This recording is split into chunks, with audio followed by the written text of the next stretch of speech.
Hold on one sec.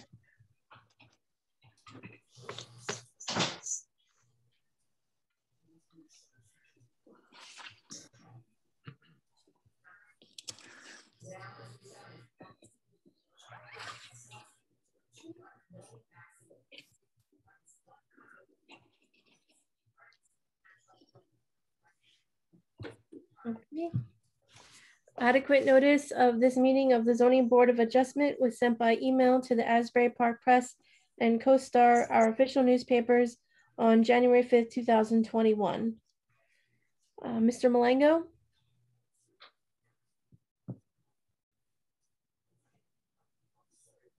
I'm gonna unmute.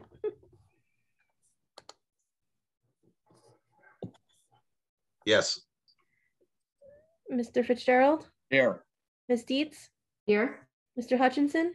Here. Mr. Ross? Here. And Ms. Drazenovich? Here. Okay. Mr. Gregg and Mr. Lisko will be joining us later, and Mr. Palmisano and Mr. Drews are absent, and then I'll keep an eye out to see if Mr. Capoli joins late. Okay, Okay, we ready to get started, April? Yep. All right, everyone could please rise for the pledge. I pledge allegiance to the flag of the United States of America and to the republic for which it stands, one nation, under God, indivisible, with liberty and justice for all. Okay, with that, I think I'm going to go to Mr. Kennedy and let him run the. Mr. Kennedy, could you please give us the administrative agenda that we need to cover before the actual meeting starts, please? Sure. It's just the Open Public Meetings Act statement enhanced with the coronavirus regulations. So, Mr. Chairman, just for the record, we will disclose that this is a lawfully convened meeting of the Belmar Zoning Board. Our awesome board secretary has arranged for a notice of this meeting to be placed in the borough's 2 official newspapers, and the advertisement included the Zoom in information and the login information, and it was posted on the municipal doors where they could be visible from the outside, filed with the borough clerk, and the notice was also filed on the municipal website, even though that's not a statutory requirement. It's just good practice to do that. So, Mr. Chairman, it would be my humble opinion that this is a lawfully convened and duly advertised meeting of the Belmar ZBA. Thank you, Mr. Kennedy. And we have some resolutions. And then just April, just so I'm clear about tonight, I know that we had Verizon pending and 1808 B Street. Are there others? We had the application for Roseanne Whedon, 315 12th Avenue. Kevin and I spoke to Roseanne last week. She is still working out her with her neighbor the concerns that she had. We're going to carry her application to May, and because of the length of time that's passed, she's going to renotice. Okay, excellent. So it's just these 2 for tonight then? Just the 2. So we'll do the 1808 B Street first, and then John and Phil should be here in time for the Verizon application. Right, terrific. So Mr. Kennedy, if you would please go over the resolutions from the prior meetings that we need to start ratifying. Sure. So the first one is the Almeida resolution 419 10th Avenue.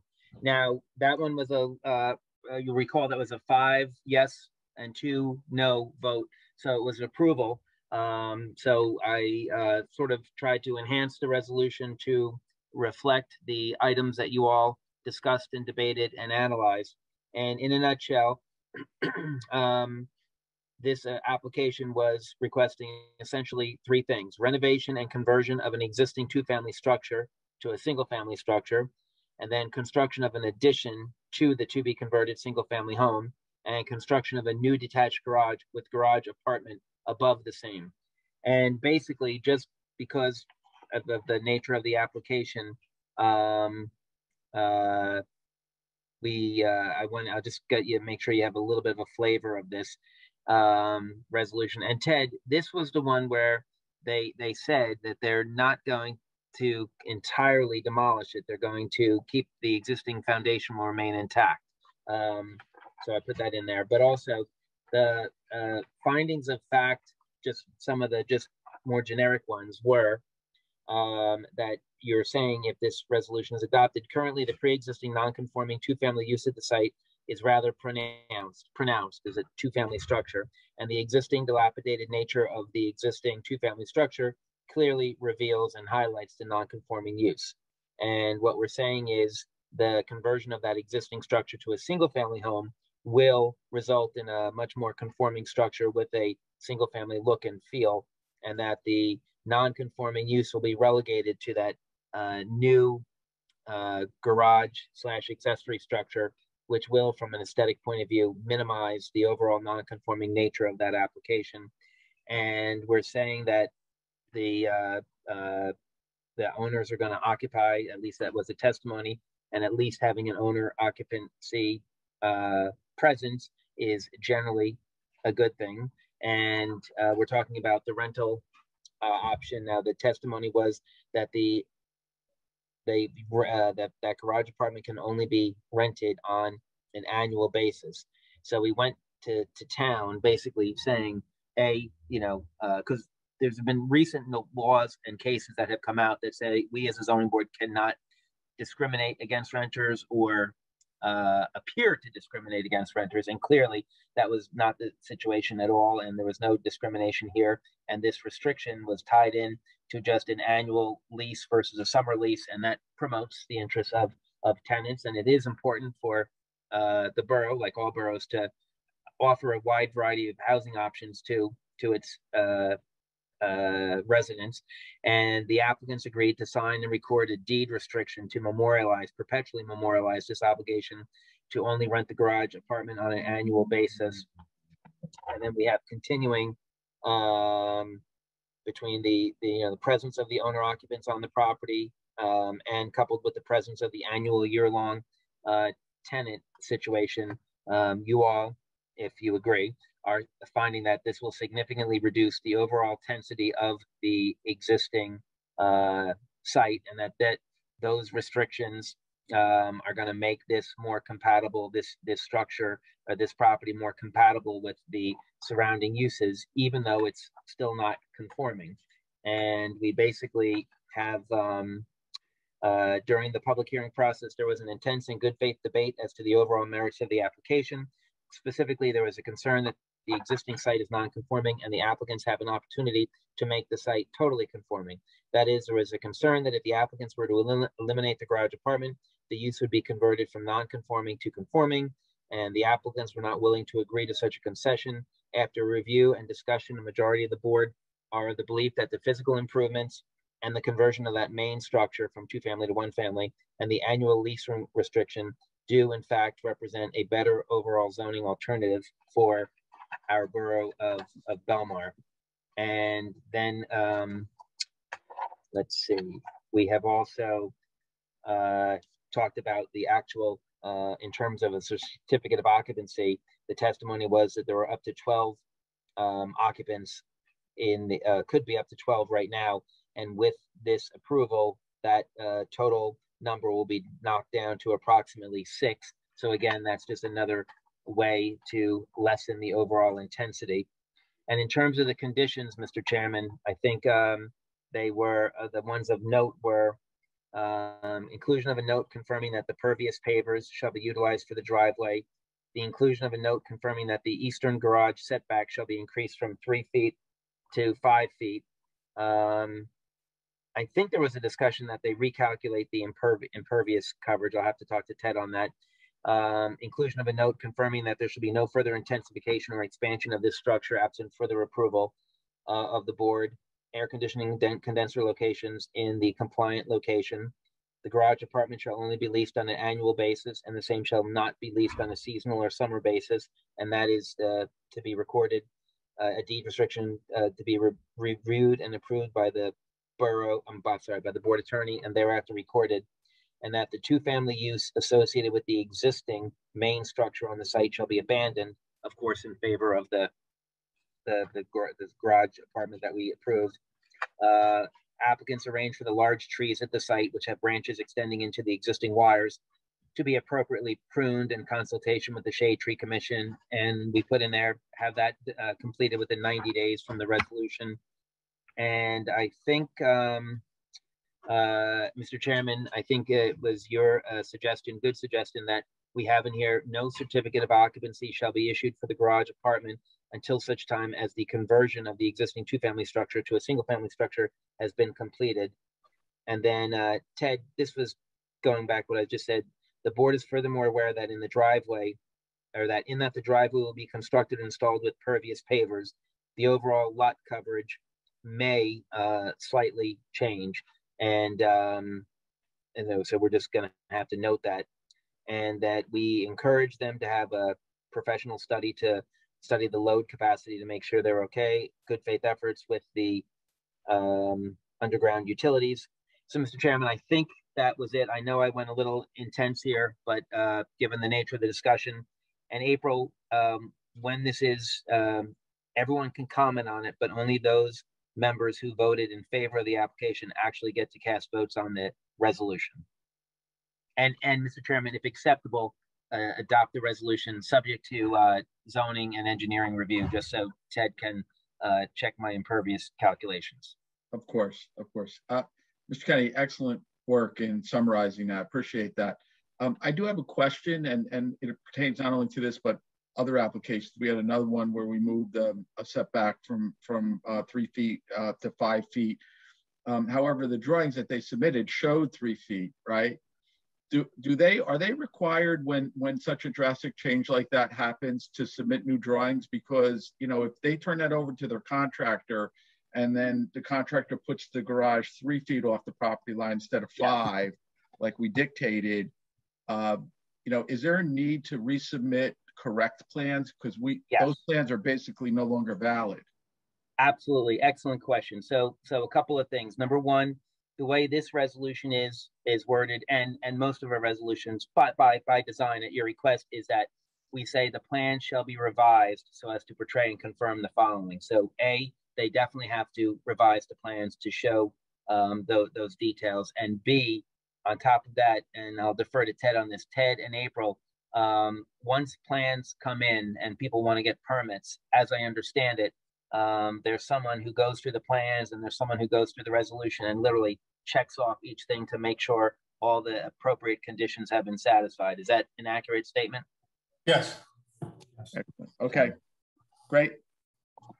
So with that, anything else, Mr. Kenny, on that resolution? That good. If you all are okay with that. Yep. I'm going to ask everyone, does anyone make a motion to approve the resolution for Almeida on 10th Avenue? Make the motion. Thank you, Holly. I'll second. Thank you, Hutch. Okay, Mr. Malango, Yes. Mr. Fitzgerald, Yes. Ms. Dietz, Yes. Mr. Hutchinson, Yes. Mr. Ross, Yes. and Ms. Drazenovich. Yes. Okay. Okay, great. For the new members, I'd like to just mention something because it applies to this application too. Even though someone may have voted against it, this was a 5-2 resolution. When the resolution comes up, even though you voted against the application, that doesn't mean you necessarily need to vote against the resolution. You still have the ability. I mean, you could agree with the resolution even though your vote was you didn't want the project to proceed. You're basically validating that you agree that the resolution is an accurate reflection of what we agreed on during the meeting, even if you weren't a yes vote. So I just want to make sure people were clear on that.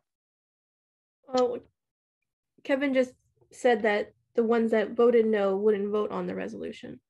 Oh, I apologize. Am I contradicting you, Kevin? I thought we all would vote. It's just you're not gonna.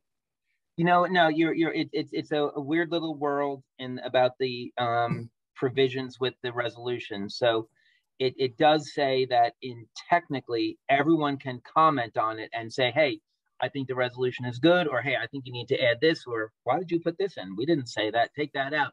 So everyone can comment on it, but as a matter of law, the way it is technically only the 5 people who voted on this one, the 5 people who voted yes, get to actually vote the resolution. I agree with what you said, but I think the law actually provides something differently. Oh, okay. If I could apologize. write the law, if I could write the law, I would do what you say because I think that's better. I think But- I may have previously approved resolution that I voted no, Okay. no on the vote, but that's okay. Okay. All right. Good to know. I stand corrected. All right. And you have another resolution, Mr. Kennedy? We have three more and then the minute. Oh, we have a lot more. Do we have to The other correct ones are that? quick. You're gonna have to speed it up though, Kevin. Absolutely. The other one, the Henning resolution, and I sent this Hey, one. Kevin. directly- Yes. Kevin, do we have to correct that vote, you think? Because No, it's fine because the two Oh, okay. people that voted no aren't here. Oh, okay. My bad. All right. Thank you. Okay, good catch. So the Henning resolution is 1707 Surf Avenue. That was just for a renovation of the existing first floor and construction of a new second floor and a new half story. And it was an undersized lot, and the conditions of note really were all our standard things, but good faith efforts to place electrical utilities underground, or at least have them come in from the rear. And there was also revision of the plans, Mr. Chairman, to A, confirm that the entire, I think it was the entire home is to be resided, because wasn't that an issue that not the whole home was resided? Yeah, the plan showed only partial siding, like halfway down. Then the Yes. lower story looked like it was just going to be cement, but they said in the meeting that drawing wasn't reflective of how far Right. down the siding was actually going to go. So we have that. And then I think, Mr. Chairman, this is also a concern that you had, an inclusion of a note confirming that the existing garage/shed shall not be able to be internally accessed from the home. That is, that existing interior wall separating the garage and the home shall remain intact. The garage is not to be utilized as living space. They're adding additional landscaping to the property, including the placement of some trees in the front yard area. And that landscaping proposal gets to be reviewed and approved by our friend Ted. And that the also inclusion of a note confirming that the extra side yard area where they're removing some of the decking and materials is going to be replaced with grass. And I think that was the gist of those. If that's acceptable, that can be adopted. Okay, no further comments, Mr. Kenny? No, sir. Okay, so I'd like a motion to approve the resolution. So moved. Malongo, first motion, Dietz, second. Okay, Mr. Malengo, Yes. Mr. Fitzgerald, Yes. Ms. Dietz, Yes. Mr. Hutchinson, Yes. Mr. Ross, Same. and Ms. Drozenovich. Yes. Next is the resolution for Allison Gerard, 120th. And Mr. Chairman, this was just a fairly straightforward request to enclose an existing top floor balcony so as to create additional living space. And you'll recall we had a lot of members of the public come, and the conditions of note were basically just our real basic, no specific conditions that would be necessitate plan revisions. Okay, I'm going to move for someone to approve it, but I am going to not vote on this because I'm in the notification zone. So I'm not going to vote on approving the resolution. Do we have a motion? I'll make that. And I think I'll second. Ms. Dietz second. Hutch made the motion, Ms. Dietz second. Okay, Mr. Malengo, Abstain. Was not at that meeting. okay, Ms. Dietz, Yes. Mr. Hutchinson, Yes. Mr. Ross, Same. Ms. Drozenovich. Yes. Okay. And the next one is Joseph Custodi, 313 14th Avenue. And Mr. Chairman, fairly simply, this was for demolition of the existing single-family structure and construction of a new single-family home on the site with detached garage. And the conditions of note included air conditioning condensers to be located in a zoning compliant location, stormwater management runoff to be reviewed and approved by the borough engineer, comply with the borough's half-story ordinance. Now remember, we're also including confirming that the request for a side yard setback variance on the west side of the property has been withdrawn, and in furtherance of have the plans revised to reflect that that side yard setback for that west side of the property shall be a compliant 5 feet, no variance to grant. Remember, it was 3 feet, and that was one of the conditions. And then there's something about the 3-foot platform, approximately 2 feet from the property line. I have a clarification on that in 1 second. And then the driveways will be installed with pavers and grass strips, and inclusion of a note that they're going to place a walkway which will not materially change the overall lot coverage. The driveway width shall be 10 feet, and the driveway setback shall be 2 feet. And I had some questions, and I spoke with the applicant, or emailed with the applicant's architect, and basically he said that yes, there will likely be a concrete walkway or stepping stone.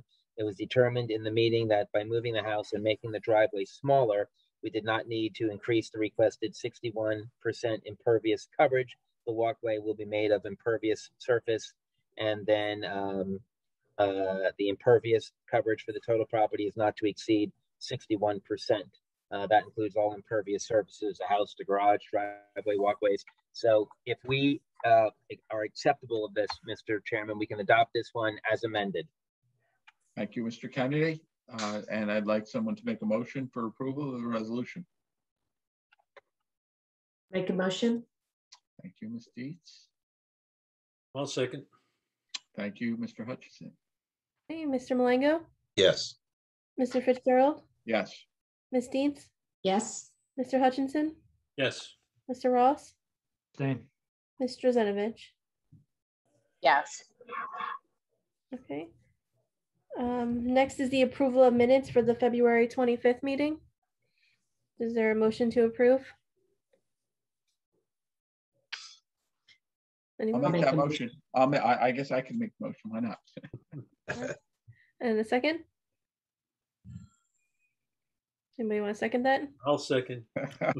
Everyone's reluctant. Nice job on those minutes, by the way, April. Mr. Fitzgerald, Yes. Mr. Malengo, Abstain. Ms. Deeds, Yes. Mr. Hutchinson, Yes. Mr. Ross, Abstain. and Ms. Drazenovich. Yes.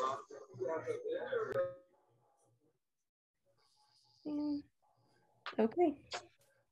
If you're here, if you're the applicant or the applicant's professionals for the 1808 B Street application, please raise your hand so I could admit you as a panelist.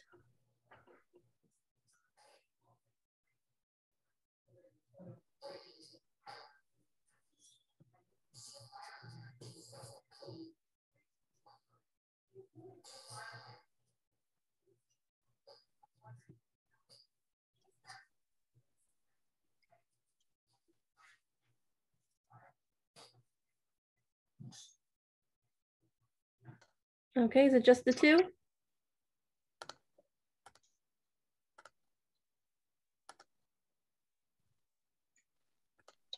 Okay, so are we ready? Sure. And Mr. Chairman, if I may, just from a procedural standpoint, I'm going to ask if there's anyone in the listening public, the remote public, who has any interest or comments or concerns regarding the sufficiency of the notice, that they should raise their computer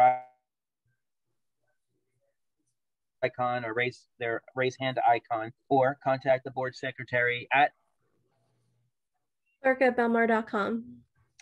And what we'll do is we will mark into the record what we as a board have before us. All right, before you do that, I do have someone asking that raised their hand. Okay. Let's see. This is raising hand relative to the sufficiency of notice, I assume. Is that correct? Yes. Okay.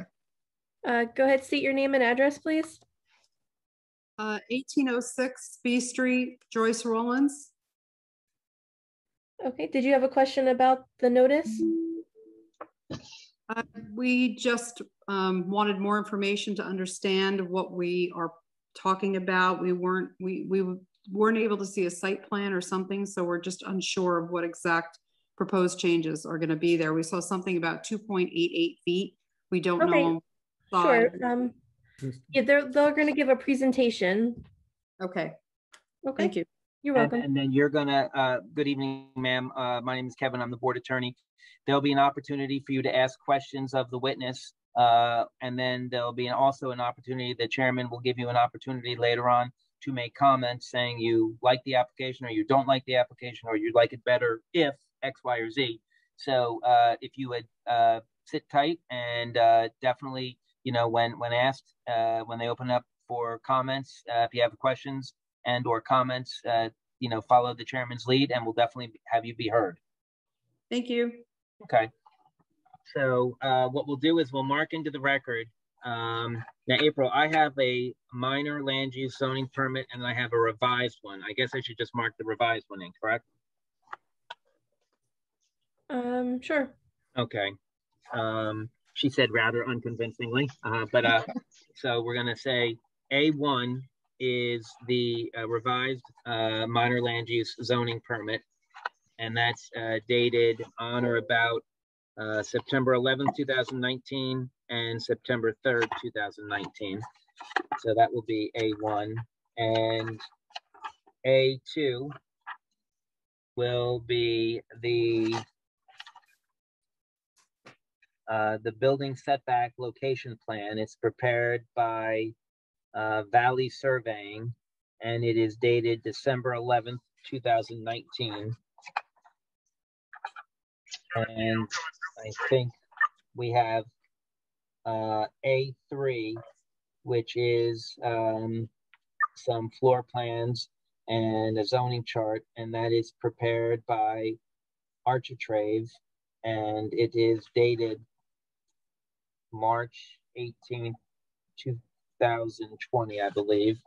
And so, Mr. Chairman, may I swear in Ted Bianchi? Please.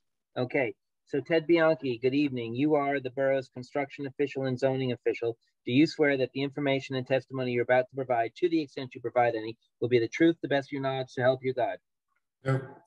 Okay, and then April, who's the applicants? Is it Lawrence DiBianchi? Yes. Okay, good evening, sir. If you could just state your name for the record, please, and spell your last name. Lawrence DiBianchi, D-E capital B-I-A-N-C-H-I.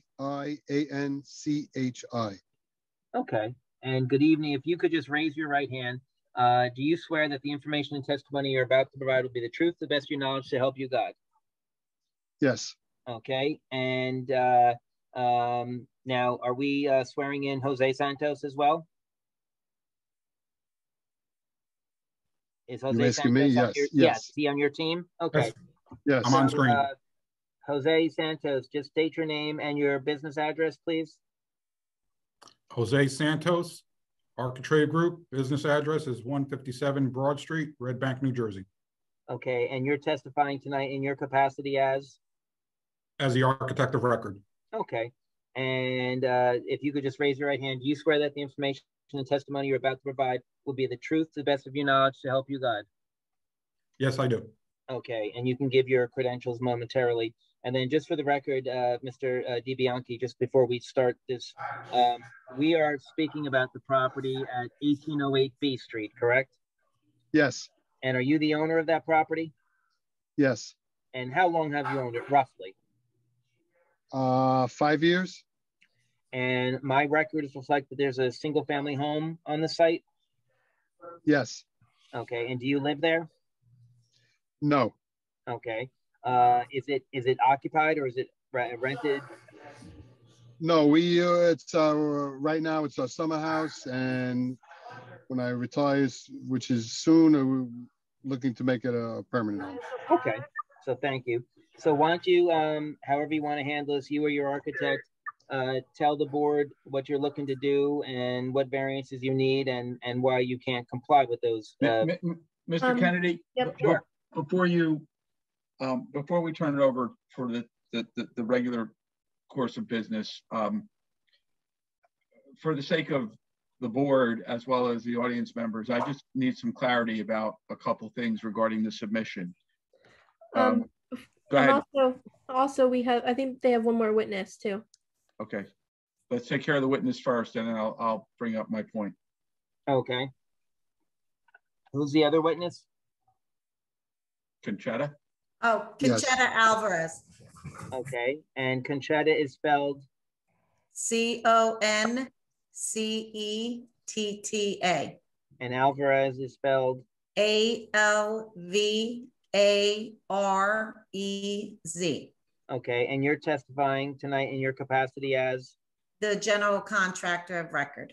Okay, if you could just raise your right hand and state your business address if you didn't do that, or did you do that? 612 Brielle Avenue, Brielle, New Jersey, 08730. Okay, do you swear that the information and testimony you're about to provide will be the truth to the best of your knowledge to help you God? Yes. Thank you. Okay. So, if I may, and I'd like to state, and I'll stand corrected, Mr. Kennedy, if this is not right, but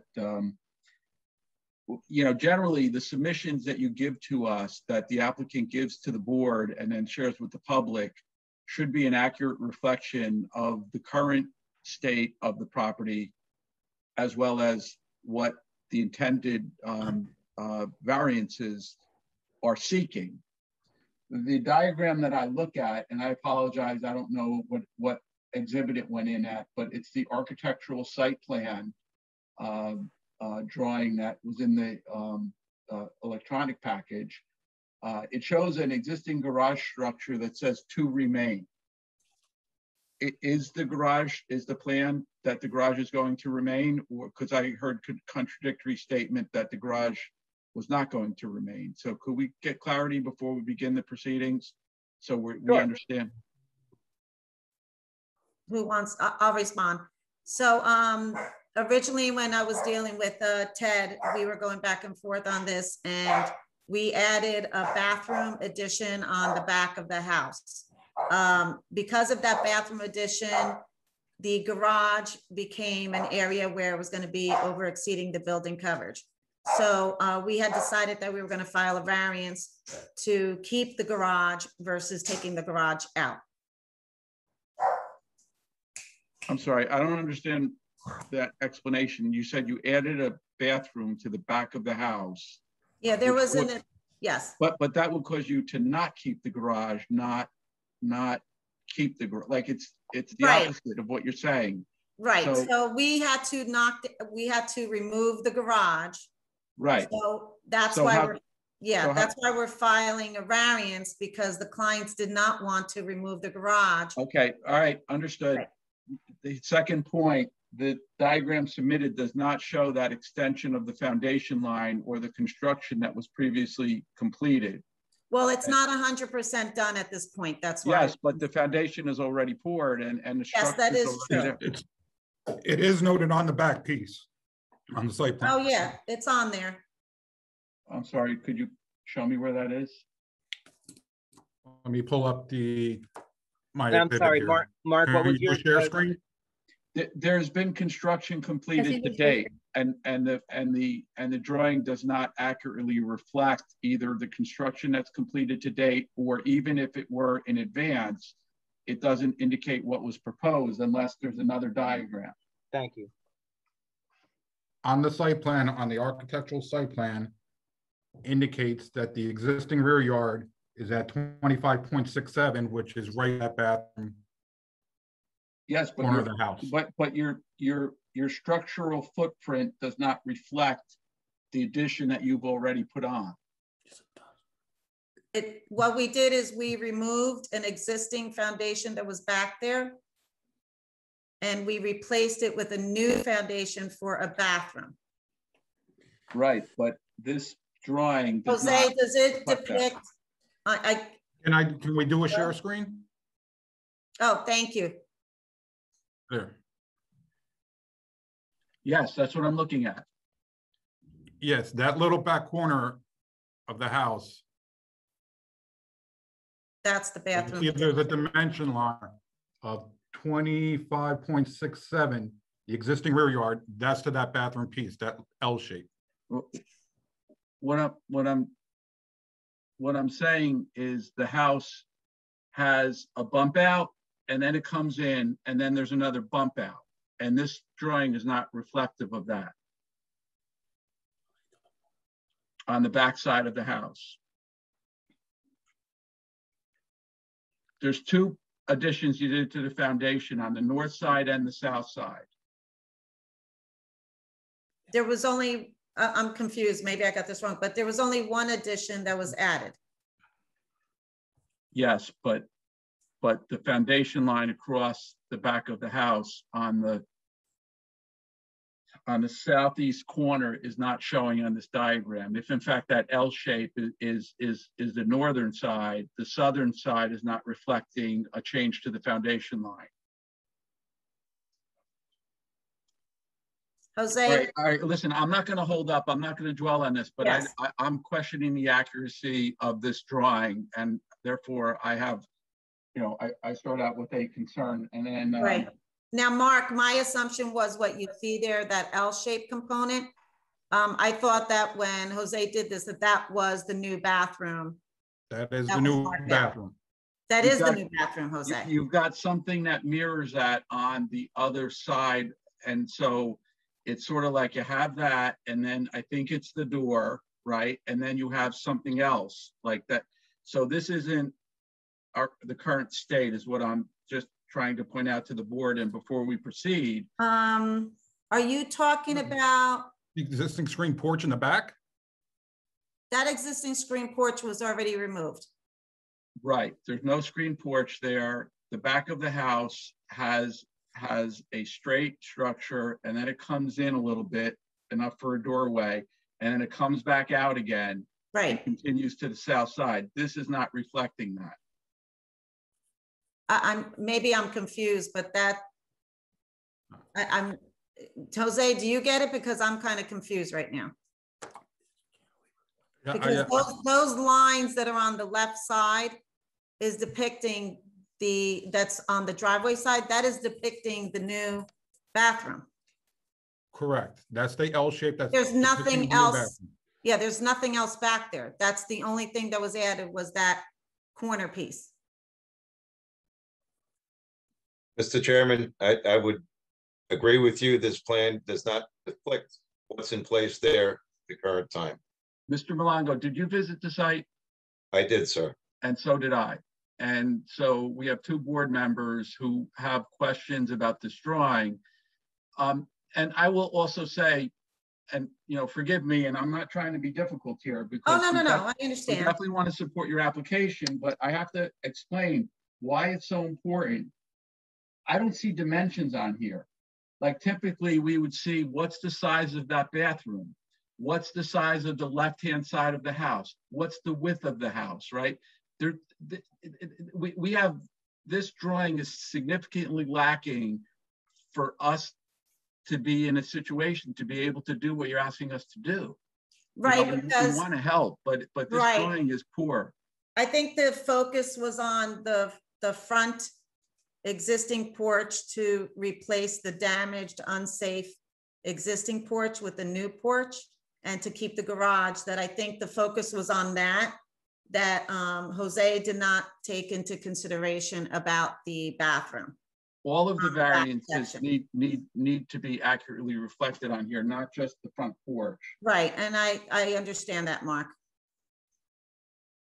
So Mr. Kennedy, I'm not really sure where to proceed with this, because I mean, I think we could continue, but I just think it's difficult for us to. The bathroom's not part of their application in its entirety. I believe there's some rear yard setback issues, though. No, there's not. That was confirmed with Ted and myself.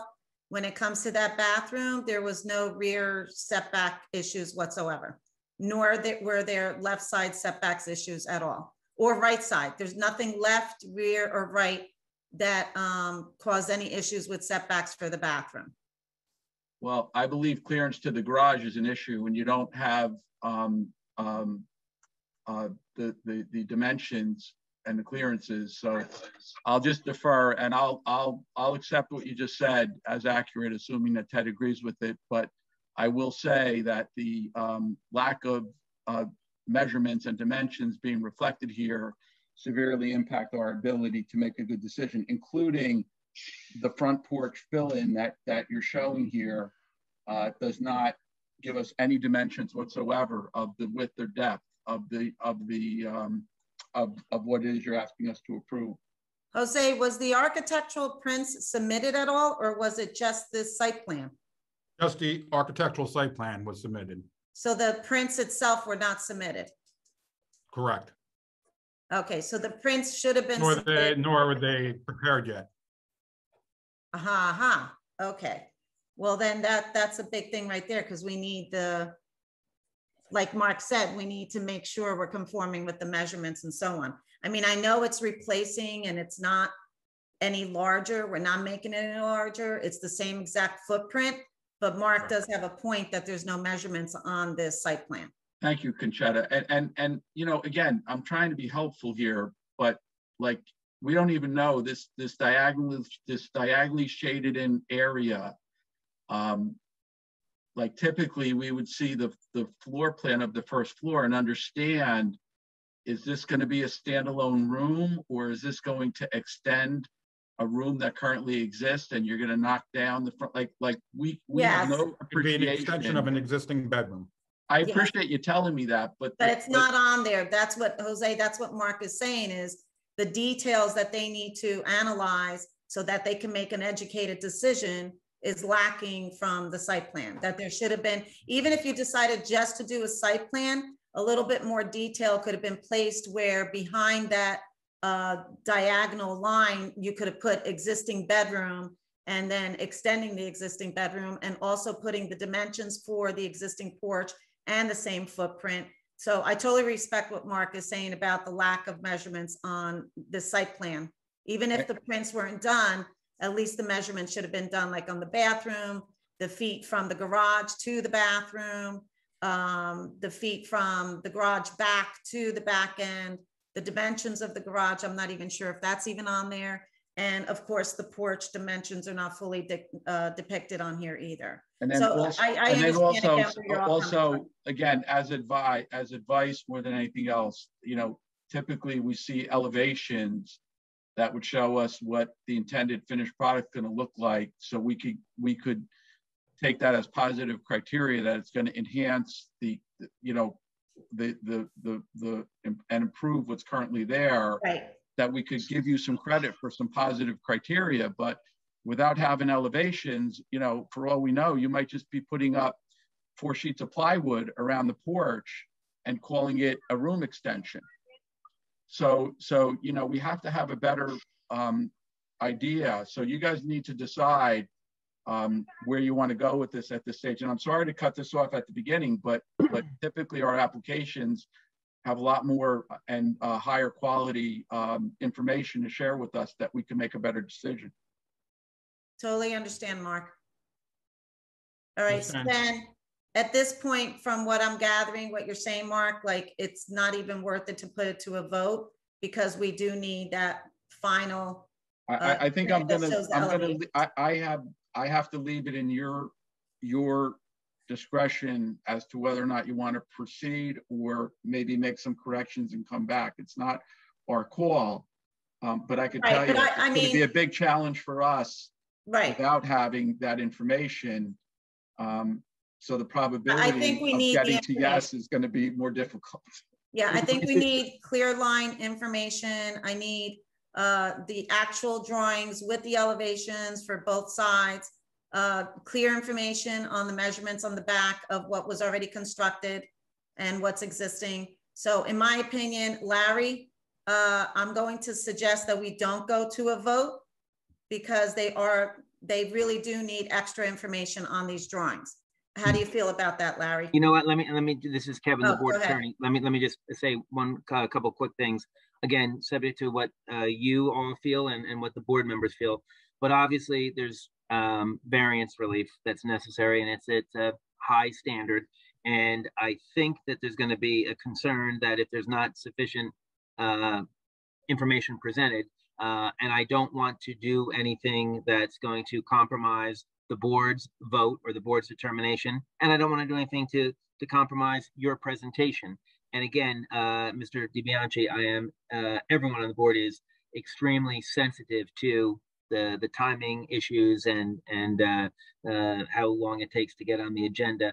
But I would respectfully submit, again, just overstepping my bounds, that probably doesn't advance your long-term or short-term interest to have too much of a discussion tonight on plans that are the details of which are not there. So I'm assuming, again, it's going to be your call. I would respectfully encourage you to maybe, have some plan revisions made, and then just so that it'll make hopefully the next presentation easier. And if you adjourn it, we'll give you a date certain tonight, and you will not have to renotice unless your plan revisions show that you need additional variances. But assuming no additional relief is necessary, you would not have to renotice again. So that's what I'm hearing, Mr. Chairman. I don't want to overstep my bounds, but if there's if plans are lacking, I don't necessarily know that the board can legally or with good faith approve application. So I'm not trying to, like I said, I just want to maximize your time and efficiency. No, I understand. Again, I'm leaving up to the applicants to decide. Well, I think it's an injustice to. Hold on. It looks like Ted would like to speak. Oh, hi, Ted. I have a couple of questions. Is there anything different about the gravel area in the back? That's still the same? I believe the gravel area has not been touched, but we pulled up the flagstone that was with the screen porch, like everything was pulled up. And how about the screen porch? Is that the same? That's all removed. That's removed? Yes, that's been removed. And so it's not there, part of the structure anymore? It's no longer on the structure. No, it's been removed. So the decking, everything is gone? Everything's gone. Okay. But I'm pretty sure, Larry, the gravel is still back there, correct? Yes, everything is still back there. Nothing was touched beyond the end of that screen porch where it ended. Nothing so the going screen back was porch, touched. yeah, the screen porch was removed, all items were removed, but the gravel section is still there. Yeah, my concern was that there's no new construction going on that side of the house, other than the front where you're going. Oh, no, none. None, okay. Mr. Chairman, I have a It's only question in the front. when Ted's done. But there has been some, Ted. I mean, I'm hearing that was already permitted work and no variances were needed to. Well, the only permitted work was the work done on the other side of the house. The screen porch is in the setback. You can't do anything to that. You can't. No, I'm talking about the back side of the house, not the front. Well, the back side, there's a 25-foot setback. And I think the bathroom that they put in is 25 feet. Am I correct? Right, correct. So that's not in the rear yard setback. Okay. So that's conforming. So okay. They can do that. Understood. Okay. And I would Mr. Chairman, I have a question before we close out. Mr. Malongo, I'll recognize you in just a second. And I would ask that you please post your permits so they're visible from the street. That is a requirement. I didn't see any permits posted on the building for the work that's underway. I'll double check it tomorrow, Mark. All right, please. Okay. It should have been on the front window, but who knows? But that's where I left it last. Well, it lets the neighbors know that yes, permitted work and that it wouldn't get questioned. I suspect that there may be some members of the public that want to speak on the application.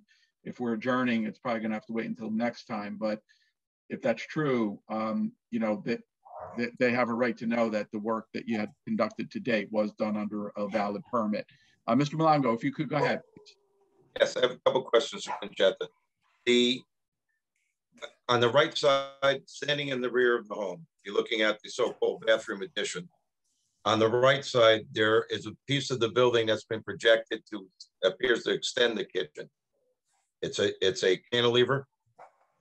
Oh, I know what you're talking about. That is the window. That is window, which was I have to double check. I don't have that paperwork in front of me, but I thought that was part of the permit process. Was we were replacing the existing windows that were out there. Okay, well, look, the window that's there looks like a walk-in box window. Yeah, so originally the way it was designed, the way it was, I should say, protruding out, was not done properly. So what we did is we boxed it out. After we took out the old windows, that's when we realized that there was an issue with the existing structure. So we restructured it where we made it larger, okay, so that it could cantilever the way it should have been cantilevered, not the way it was done before. Okay, but that cantilever appears to be less than the 25-foot setback. That's longer than the bathroom addition. I don't believe so, but I could double check that tomorrow morning. I'll go measure it out. But I believe it was lined up, but I'll double check. Okay, it's going to take a surveyor to find out the exact measurement. You just can't go ruler. I need it done by a surveyor or an architect, professional, to tell me exactly where that cantilever is at. If it's back, you're going to have to take it down or get a variance. All right, I will double check that, but I don't have the paperwork. I thought that was part of the first paperwork. Well, no, it really was replacing the windows, not rebuilding it. So I'm pretty sure that's what the paperwork stated, that we were rebuilding it, but then we found out that it was all rotted, which we showed Larry all the pictures that the whole structure was rotted and it had to be replaced. And it could not be replaced in the same condition, like at all. So I will double check that. I'll call up Valley Surveying and have them come out. I mean, I have the transient too, that I could check it, but you're right, the survey should be the one to validate it. Yeah. Okay. Last question. Yes, go ahead, Mike. The addition that you're putting for the bathroom triggered a variance to take down the garage, correct? Ted, do you recall if it was the bathroom or was it because of the front porch with the garage? Because I can't recall that. I don't think it was the front porch is in the setback. That was an issue. That was a variance. Okay. So the garage didn't move, correct? No, the garage is still as is in the same location. Okay, that's a detached garage or is it attached? Detached garage. Detached. All right, and the bathroom isn't within the setback, right? So no. Okay. But the original, but I'm a little confused, and maybe if you get better drawings, it'll make it easier for next time. But what was the reason that the garage had to be demolished initially? And I don't understand. I mean, I believe it wasn't that it had to be demolished, it had to be shrunk down. Right. And I think it's because it was a non-conforming lot. For the minute that we touched the front porch, we had to make it a conforming lot. And I believe that's where it all started, was we were going to eliminate the front porch to rebuild it, but the setback was an issue on the right side. We were not going to go any further. We were keeping it the same footprint, but because we were eliminating the porch and rebuilding it, that's what created the garage to be flagged. And Ted, I might be wrong because I haven't looked at this in a while, but I'm pretty sure that's why it was flagged, because at that point it was considered non-conforming and we had to abide by the new rulings if we took out the porch. Okay, so let's just recap, and then you guys could decide whether, and it seems like you're leaning towards wanting to come back and try to do this correctly with the right information. But so if you get a survey done with the right at current structure and clearances and dimensions, given that some permitted work has been conducted to date, right? And that would include the current lot coverage with the garage, okay? So we could get a pervious percentage, an impervious percentage, and then determine whether or not, or how much of a variance you're looking for lot coverage. And then the addition that you're trying to do on the front porch, we need to see that first floor layout that would include what that room is going to look like and what the size and dimensions and access and where the windows are going to be and whatnot. And then you would need an elevation that you would see what the completed product's going to look like from a front view, as well as a view looking north. Right. To where, so you could see that entire southern side of the house, what it's going to look like. And then if there's an intention to either re-side it or re-roof or new gutters or whatever it is, yes, you know, all those are positive criteria. And if you're going to do that work, it would help your case to indicate the additional improvements that you're going to do rather than just closing that porch. And if we could see that, it lets us get to yes, right? Okay, perfect. If we can't see it, we can't make a decision. Yeah, it all started that the existing front porch structure is just unsafe. It shouldn't, you know, like it has to be redone. That's where it all stemmed from. Right, And and then you at could that rebuild, point- and you'd have no issue if you just rebuilt the porch and made it safe. You'd be Right. allowed to do that without any question, but you're not wanting to do that. No, because what we Close it want and to extend the do, inside living area. I Right. understand, but Right. the unsafe because they're condition, moving down there, they're going to be moving down there when they retire. I so understand, want but the that bigger unsafe bedroom. condition Yep. could be remedied simply by fixing it. It isn't a reason to enclose it. No, that's totally Okay. understandable. So Okay. that's why we're applying for the variance, because they do Okay. want to make it a I larger understand. bedroom. Okay, Yeah. all right. So do you guys need to speak to one another or? can No, you I just help? think, listen, I've done so many of these meetings throughout, Ocean and Monmouth County. Larry, in my opinion, I think we have to follow suit on adjourning to another meeting date. Jose is gonna do his updated drawings. So we have really concise drawings to provide to the board so they can make an educated decision based on the information. Also, I'm gonna call up Valley Surveying and call them up tomorrow to see about getting an updated survey for the back area because of that damaged window area. Okay. How do you, Larry, are you okay with that? But sitting here not saying nothing. And this is started in 2019. Right. All right. Just to get this meeting took 2 years. All right. I don't understand. Maybe it's. Well, I wasn't involved. I so- wasn't involved in the first phase. That was somebody else. But so they're going to give us, am I correct? I think Mark or Kevin. How much longer is this going to take? Well, they're going to provide a date, I believe, today. Is that correct? Okay. We will, here's what I will say. We will attempt to accommodate you in that you won't have to renotice, but your revised documents that show what we asked for, the survey, the dimensions, and the elevations. And, I apologize, Mr. Bianchi, if you're not familiar with what's required to do this kind of construction, but this is typical of what gets done in any town. This is not unique to Belmar. So not to have to renotice would save you some time and effort, but you are going to have to make those drawings available to the members of the public with sufficient time that they could see them prior to the meeting. And it can't be the same afternoon as the next meeting. Right. So April, when would be the next slot if these guys are going to adjourn tonight?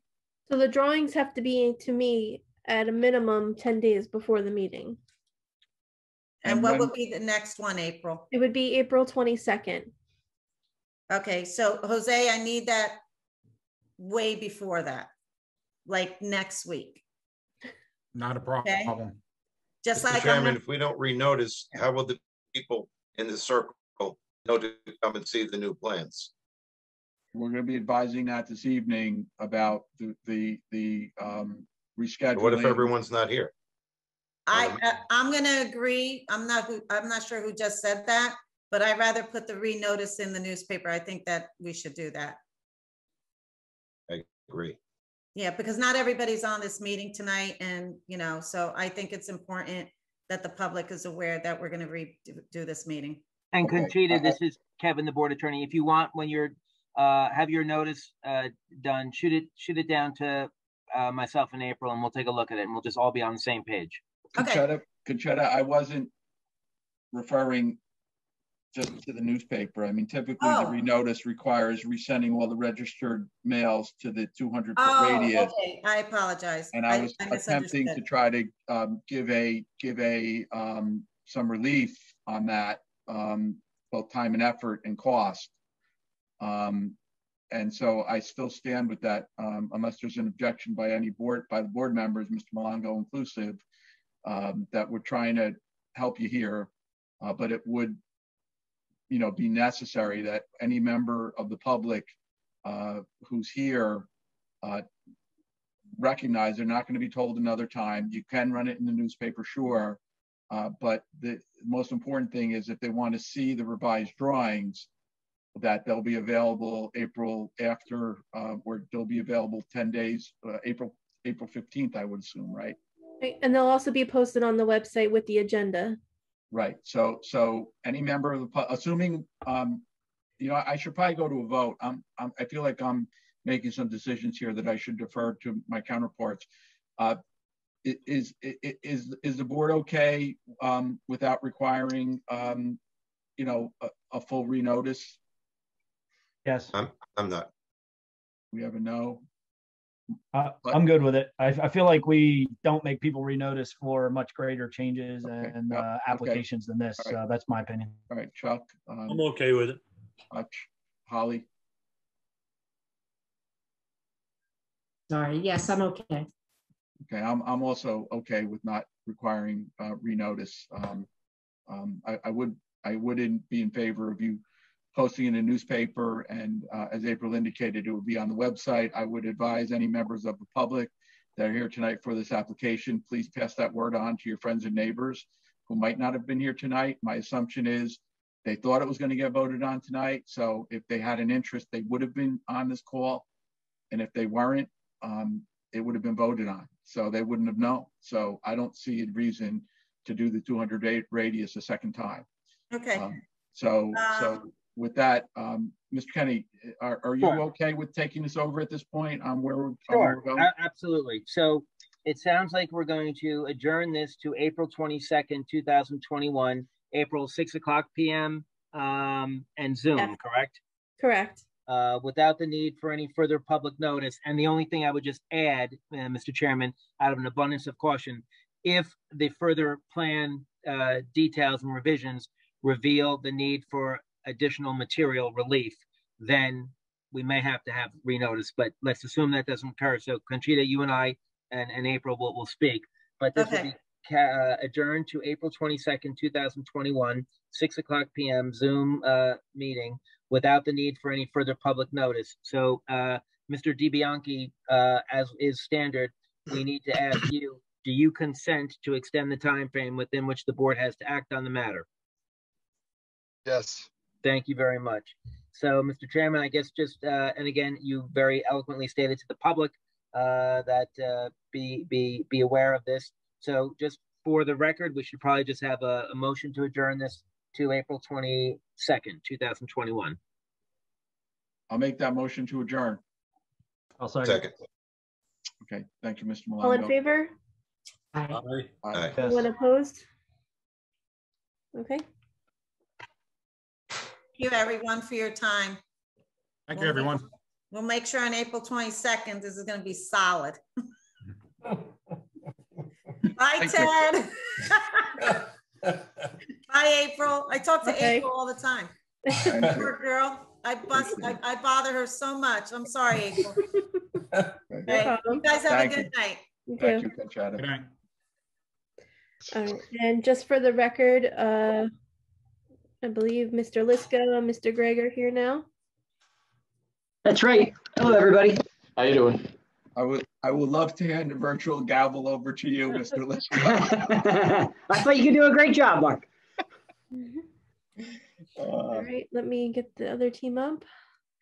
All right, so the next application would be for 1715 Ocean Avenue, the Verizon application. Can the applicants raise their hand and their professionals?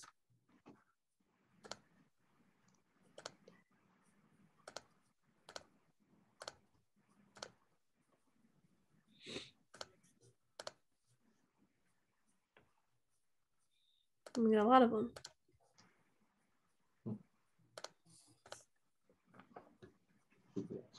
All right.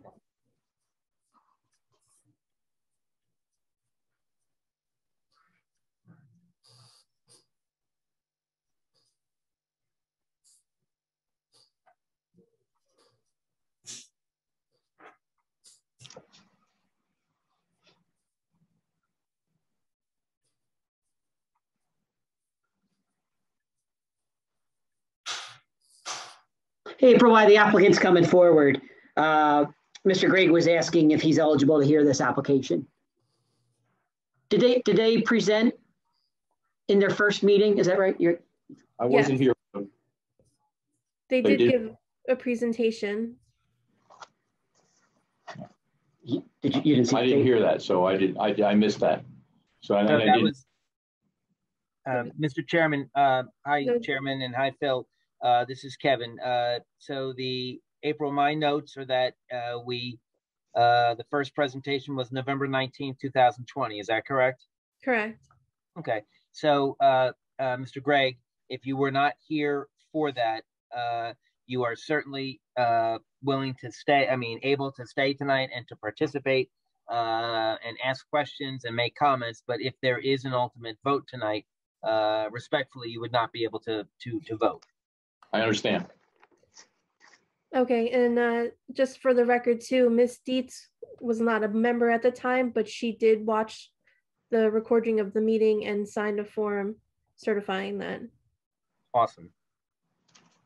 Excellent. Thank you, Ms. Dietz. Yes, thank you. I was not a member at that time either. I did not watch a video of it.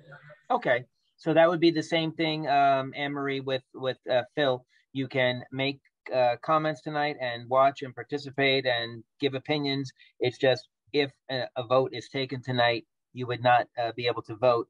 And again, the further concept is if this is carried, I don't know if it's going to be, and if it is carried and you wanted to, you all could listen and participate and vote at the next meeting when the vote takes place. Mr. Chairman, can I just do a couple of procedural things? Of course. Okay. So first up, I guess just to officially mark into the record, we'll mark as B1 is that certification from Ms. Dietz that she reviewed the transcripts or listened to the meeting or zoomed into the meeting. And thank you very much. That's always not the most fun thing to do and the easiest thing to do. But it's important. So thank you. And just April, just so I know for counting purposes, there's too many people on the screen for me to count under pressure. How many eligible voting members do we have tonight? We have 6. Okay, so that's going recall, Mr. Chairman, that this is a use variance application and they need 5 affirmative yes votes. It's one of the weird or unusual provisions of New Jersey law. When we need a use variance, you need 5 affirmative yes votes. So many times people are not, applicants are not real excited about proceeding with less than a complement of 7 voting board members. So is Rich DeLucri on the line? This is Mike Webster. He was having IT issues. He is on a phone. He is not on Zoom. So if you can unmute his cell phone, I can give you that number. Sure. I'm saying sure, but I have to defer that to April because I have no idea what I'm talking about. Yep, that's fine. I only see one phone number, so I'm assuming that's him. N7606? No. That is not him. That's the number I was given to ask for. Yeah, that number comes over as the number you have, April. It's 609-344-3161. Let's see.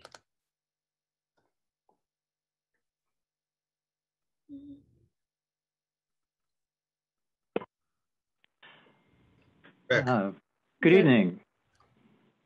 I feel unmuted, am I? Yes. Well, thank you very much. For the record, this is Rick DeLucri of Cooper Levinson representing the applicant. I want to thank you for your indulgence. As Mr. Webster indicated, I am having some IT issues that prevent me right now from joining the Zoom. They're still working on them, so that may change. But with that said, I understand, and I heard that the exhibit, the certification has been marked, and that's fine. And I understand also that we have 6 potential voting members tonight rather than Correct. 7. Correct. My inclination is, even though, as Mr. Kennedy indicated, this is something that we're normally leery of, but I believe we do want to go forward tonight because we have external time pressures for this particular project, given that it's something that would need, if it got approved, there would be a period of time for the build out, and we would need to get all of that done before the summer season. Okay. So we'll proceed. And thank you, Rich. And Mr. Chairman, if I could just add a few more things into the record just to give a complete flavor of where we were how we left it and where we are now. So you will recall at the and Rich will hear the attorney for Verizon will give a much more thorough resuscitation, but you'll recall that I think at the end of the last meeting there was a discussion that there was maybe some discussions or negotiations between the applicant and the borough with regard to a separate DOS type of procedure on Ocean Avenue dealing with some Verizon related issues. Rich will explain that momentarily, but just for the record, I'm going to mark in a letter that I sent April. I think we're up to A10. It's a letter I sent to Mr. DeLugri, and it's dated December 28, 2020. And it just basically recites that, the meeting was adjourned so that additional information could be obtained relative to the status of the arrangement for the placement of certain antennas and poles along the Ocean Avenue right-of-way. Again, that is not this aspect, the Mama Luke's project. And basically, we had said in my letter, it would appear that the proposed Ocean Avenue pole placement project, we would need some information. And so I asked just for some specific information. And I said, based upon my conversation with borough officials, that may I respectfully suggest that you submit some type of expert report to address some of these issues so that the board members can further understand it. So that was my letter. And we marked that as A10. And then in response, Mr. DeLugri did submit, and we'll mark as A11. It is a New York SMSA limited partnership doing business as Verizon Wireless. And it's an analysis and report, and it was last revised January 14th, 2021, or is prepared January 14th, 2021. So, Rich, that's what we're going to mark as A11. That's that's the report that you submitted, correct? Yes, it is. Okay. So, Mr. Chairman, at that, I guess if you and the board are so inclined, we turn it over to the attorney. Take it away, Mr. DeLugri. Thank you very much. And although you cannot see me tonight, be assured I am wearing a suit and tie out of respect.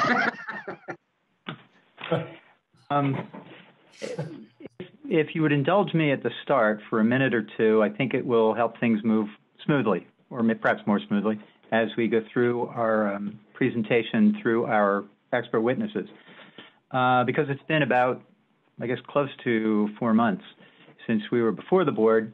It wouldn't hurt, I don't think, to have a refresher of where we got to at the last session in November and which questions were left open for us to respond to, in addition to, and I'll touch on this, the one that Mr. Kennedy alluded to about the since filed application for a distributed antenna, or DAS system along the boardwalk.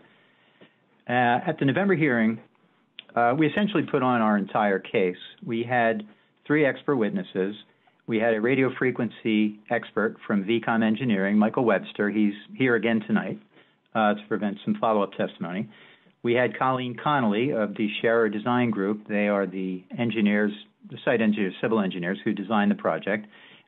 She's also here again tonight.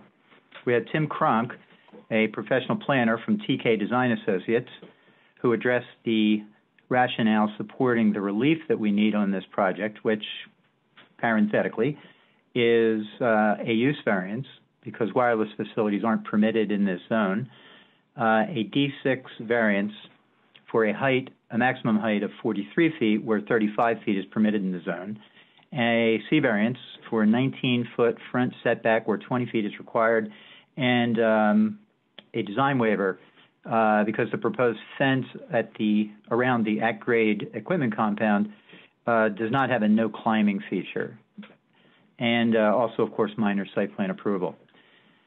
Tonight we have a 4th witness as well, specifically to address some of the questions that the board members had brought up back in November, and that is Joe Oates of Selective Wireless, and he is a site acquisition specialist.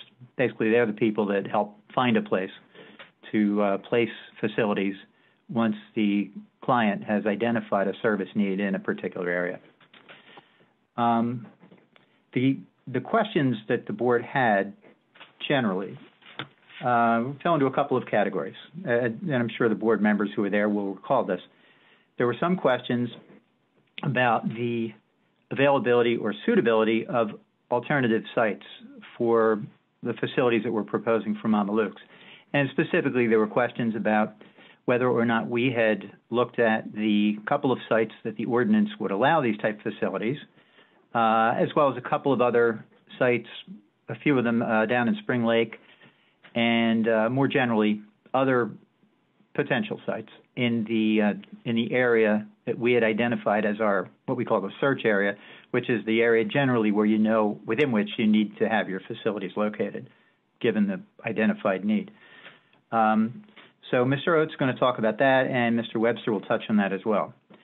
There were other questions relating to what I would describe as the amenability of this particular building to potential co-location. Co-location, of course, is the, if one applicant or if one wireless facility is approved on a site, then in theory, if another carrier, another user wants to place their antennas and equipment on that same property, they become a co-locator. And the law governing co-location, and it's mostly, almost all in fact, federal law, has particular standards governing when a proposed co-location is or isn't going to be entitled to an approval. So one of the questions that had come up before was whether this particular building was one which might, in theory, and I say in theory because to our knowledge, no one at this point is proposing a second wireless installation on this building. We're the only ones. But whether or not this particular building is one that might be usable for co-location. And there was another question, which I would call building related, having to do with confirmation that the building structurally can handle the equipment we're proposing to put on it. Ms. Connolly will, in fact, she testified, I believe, at the last session, that it will handle it. She'll reiterate that tonight, and we've already agreed that we would provide written confirmation of that as a condition of approval, should the board see fit to approve the application. The third witness would be, or the third area, I should say, has to do with the, generally speaking, the DAS system. At the time we were before the board, it was known that an application was pending, not in the sense that it had been presented and was being reviewed. It had not yet been filed with the borough, but we knew that it was coming. And as it turns out, I think somewhere in probably mid-January, it did get filed. And that's being handled by other attorneys other than the attorneys in my office and principals of Verizon other than the ones who are directly involved in this application. But we've stayed in touch with those other people. And, we can give an update of where that process seems to stand, which is that as of yesterday, I was advised by the attorney who's handling it that there has been an open, continuing exchange between the borough and the representatives for Verizon, and that there had been some plan changes and questions presented, which resulted in some further follow-up information, and they are attempting to set up another meeting. They tried to do that last week, apparently, but couldn't because someone was on vacation. So I would expect that to happen sooner rather than later. Mike Webster our radio frequency engineer, will talk tonight, though, about the bigger picture, the macro picture of how the Mama Luke site and the DAS system are intended to be complementary or synergistic systems, and that whatever happens with the DAS system, or whenever that happens, that Mama Luke's is still something that is needed as part of the overall service plan for Belmar. And Mike will talk about that. And he'll also touch on the unsuitability of a couple of locations, specifically the two locations, the municipal locations down in Spring Lake, the Bath and Tennis Club, and there's a municipal pavilion of some kind. Why they were looked at, but they're not really suitable to address the identified service need here. So with that, which took, I admit, more than a couple of minutes, we would propose tonight to present what I expect would be very brief testimony from, in order, Joe Oates, Colleen Connolly, Michael Webster, and then finally Tim Cronk, who will act tonight as he did at the last meeting to summarize based on the evidence that has then, or by that point, will have come into the record to analyze the suitability of the site for the relief that we've asked. Thank you for your indulgence on that. If there are no questions, then I would ask that Mr. Oates be sworn in, and we'll ask him a few questions. Sure. Thanks. Kevin, will you swear him in? Sure. All right. Mr. Oates, do you state your first and last name and business address? Sure. It's actually Joe Otis, O-A-T-E-S. O-A-T-E-S. Select Wireless. Address is 361 South Riverside Drive, Neptune, New Jersey. Okay, and you're testifying tonight in your capacity as? Site Acquisition Specialist. Site Acquisition Specialist. Okay. Yes. If you could raise your right hand, do you swear that the information and testimony you're about to provide will be the truth, to the best of your knowledge, to help you God? Yes. Thank you. Thank you very much. Mr. Otis, and I apologize for mispronouncing your name. Okay. Because you can't see me, you won't be able to get the normal visual cues about when I've finished asking a question or when I want to move to a next question. So, you know, we'll move a little more carefully through that. Okay. As you just identified, you are, in fact, a site acquisition specialist. Is that right? Yes, sir. And you probably heard in my introduction, I described generally the role of the site acquisition specialist as the person who tries to find a site within an area that's been identified by the client. Is that accurate? Yes. All right. Now, in this case, in order to ultimately end up at the Mama Luke site, there was initially a very thorough search done within the target area. Is that right? Correct. And you do that and did that in conjunction with the representatives of Verizon who understood what was the particular service need that they were trying to satisfy. Yes, sir. All right. Now, I don't know if you were on the last Zoom call in November, but whether you were or you weren't, I'll represent to you that, as I did in my opening, board members had identified a number of potential sites that they wanted us to, you know, offer some information about whether or not we looked at them, and if we did, were they suitable or unsuitable, and why. So what I'd like to do is I'll run through these, and if you could, with respect to each, just tell me, is it a site that you looked at, you in your professional capacity for this application? And if you did, was there, you know, a determination made why that site was not usable for this particular service need? Okay. All right. Now, the first is one of the sites which is specifically identified as a permissible site under the borough ordinance, and that is the Public Works Yard at 13th and West Railroad. Was that a site you considered or looked at? No, it was outside the area. Okay. So when you say you didn't look at it, because since the first hearing, we specifically went back and examined a few of the places that the board members had mentioned, you have, since the November hearing, considered that location, right? Yes, I have. Okay. And your conclusion is it's too far inland to serve the service need? Yes, sir. Okay. A second site, or area, I should say, that the ordinance would permit is the area in the PB district east of the 100 block between 10th and 11th. Is that a site that, after the November meeting, was looked at? Yes, sir. And what was your conclusion? Rich, I'm sorry, you cut out. What's that address? Oh, I'm sorry. On east of the 100 block between 10th and 11th. Thank you. You're welcome.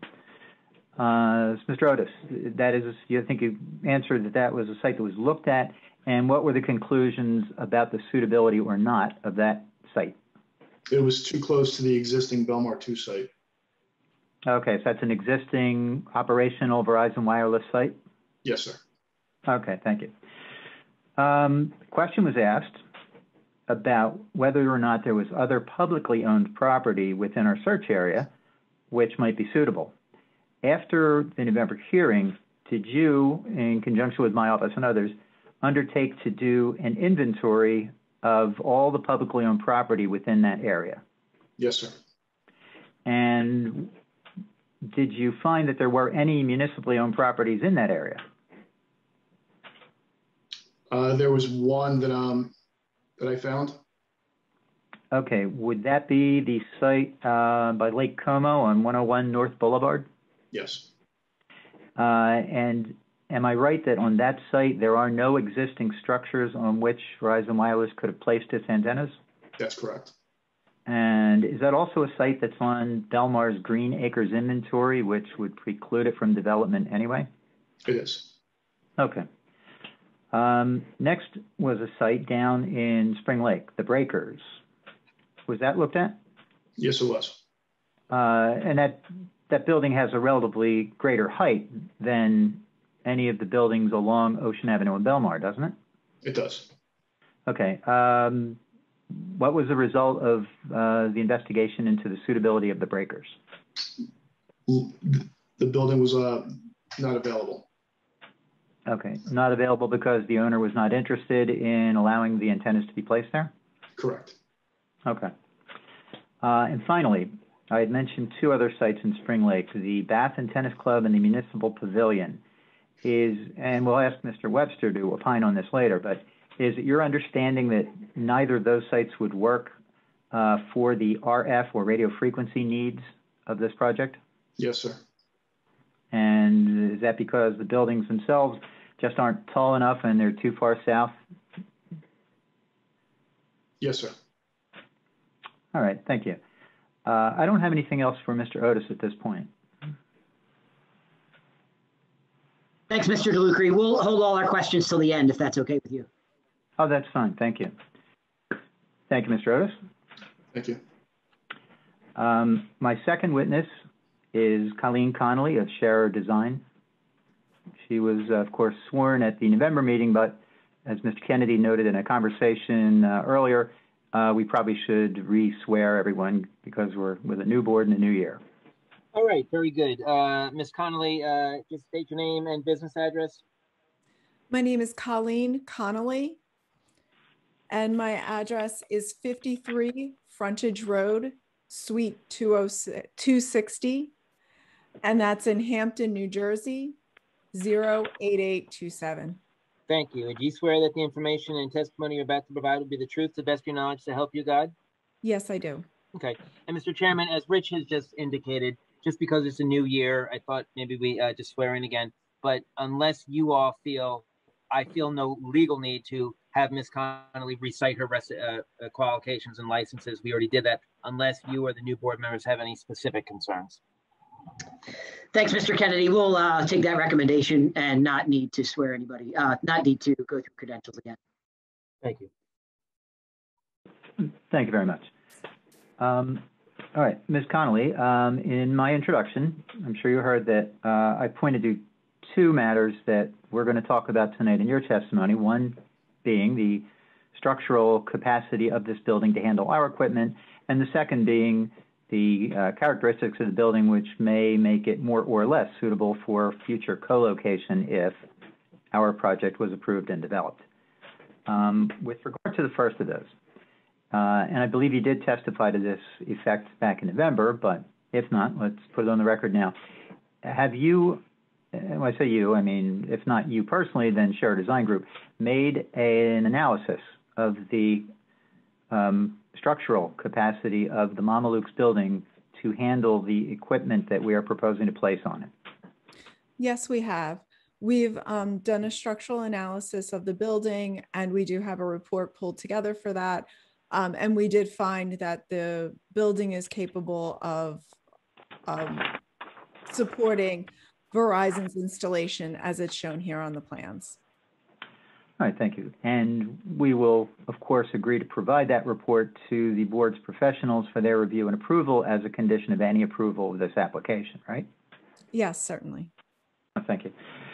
All right, on the second issue about co-location, and I'll preface this question by saying I won't ask you to reach any legal conclusions, but rather just to talk about the physical characteristics of the building, which may come into play in light of what are the legal standards for co-locating. And specifically, we're going to touch on which I will represent to the board, are the two of the applicable legal standards, which are that a co-locator on a building such as this, their facilities cannot extend more than 6 feet from the surface of the building. And the second one is that any co-location is obliged to at least match the stealthing being the concealment aspects of any wireless facilities which are already on that building. So with that, and if I could suggest, although I will not be able to see it, do you have the ability to share your screen and perhaps to show one or two of the photo sims, because I think they're really helpful in understanding the kind of unique design of this building and the impacts that might have on its suitability for co-location. Okay, yes. I did share my screen, so I think that should be visible now. And just for your benefit, Rich, we are looking at just an elevation view of the building. Okay. And I was picturing that in my mind anyway. Well, let's look at the location of our proposed facilities. Am I right that our proposed antennas are at the frontmost and the highest point of the building? Rich, do I need to enter this picture, or it's already been submitted? I believe it's already been marked as, okay. Or it's a portion of. Well, Thank actually, you. let me take that back. I'm not sure. If we're not looking at the photo sims, but are we looking at one of the elevations from the plan set? I am showing the photo sims that Tim testified to at the last meeting. Correct. Oh, okay. And could you tell me which number we're looking at? They're numbered in the upper right, I think. Right now I have up 4C. 4C. Okay, thank you. Okay. With reference to that, it appears that we are proposing to occupy the highest point on the building. Is that right? Yes, we are. And Verizon's antennas are on the top of this existing bulkhead, which is in the front of the building. This is the highest point. This is 36 feet to the top of the bulkhead, and Verizon's antennas are extended above that at 43 feet to the top. Sorry, can you just say those numbers again? 36 feet to the top of the bulkhead, and then the top of Verizon's antennas are at 43 feet. Thank you. And Verizon is occupying, with the mounting structure necessary for this antenna to be mounted, occupying the entire top of that bulkhead. And also another carrier co-locator could not be placed at that same elevation without blocking Verizon's antennas. So essentially, Verizon is occupying the entire top of that bulkhead. Okay. So with that, our theoretical co-locator would have to locate certainly at a lower point on the building, and from looking at 4C, that lower point would, well, one of the potential lower points would be that extremely sloped roof, which is common to both sides, right? Yes, there is a sloped portion of the roof on both sides. That is significantly lower than the top of the bulkhead by about 10 feet. It's 26 feet, 10 inches to the top of the sloped portion of the roof. I would also note that any antennas that were attached to that portion of the roof obviously would not be able to point directly out to the beach, because the bulkhead would be in front of them. Oh, okay. Now, what's the height of our antenna? I don't mean the elevation, but the actual size of our antenna. How many feet tall is it? The antenna itself? Yeah. Or the, what we're proposing here are actually two different antennas. So each of them are approximately 2 feet tall. Okay. And with the supporting structure, that adds a couple of feet? The overall, with the supporting structure and elevation above the roof is 7 feet. So 7 feet from the roof line to the top of the topmost antenna. Okay. So speaking entirely hypothetically here, and assuming, which I know you had not looked into, that the sloped roofs could accommodate any kind of installation to match or to be the equivalent of ours, then on the sloped roof with the supporting assembly and the antenna, it would have to extend out about as far as ours extends from the bulkhead, approximately 7 feet, right? Yes, if another co-locator wanted to put in an installation that was the same as Verizon's, that's correct. Okay. Let me ask if you could now put up one of the other photo sims. I guess number 1 would probably work to that end. Yeah, probably 1 or 1B, 1C, any of those. Okay, I have on 1C shown. Oops. Oh, okay. It didn't stay there. I have 1C shown right now. Okay. And I want to direct your attention to the area between the 2 sloped roofs, which is, I believe, a flat roof area. Yeah, there is I'm not sure why my computer keeps jumping to another screen. Sorry about that. Yes, there is a flat roofed area in the bottom or in the between the 2 sloped areas. And that flat roof is at a 20-foot elevation. Oh, okay, so that is substantially lower than the 36-foot bulkhead elevation. Correct. And it is also lower than the top of the sloped areas. So if you were to place a supporting structure on the flat portion of the roof, it would need to extend 7 feet above the flat roof line just to clear the sloped portion of the roof.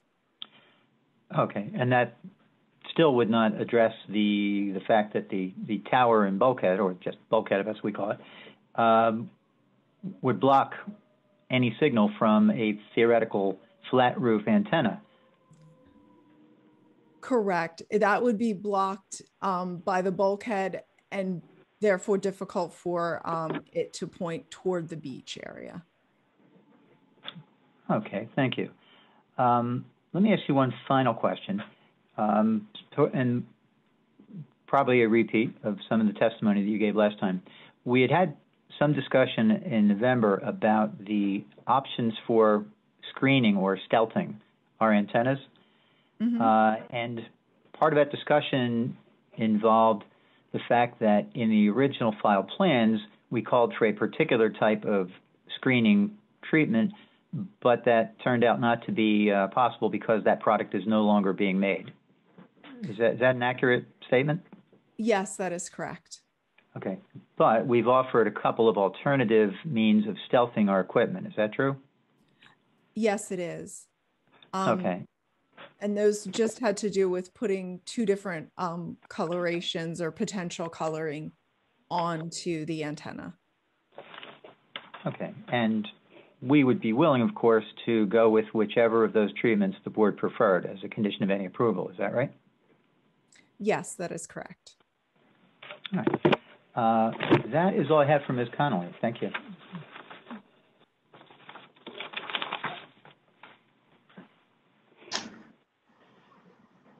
Thank you, Ms. Connolly. You can keep going, Mr. DeLucre. Oh, thank you. Our third witness from VCOM Engineering, Mr. Mike Webster. All right, good evening, sir. State your name and business address for the record.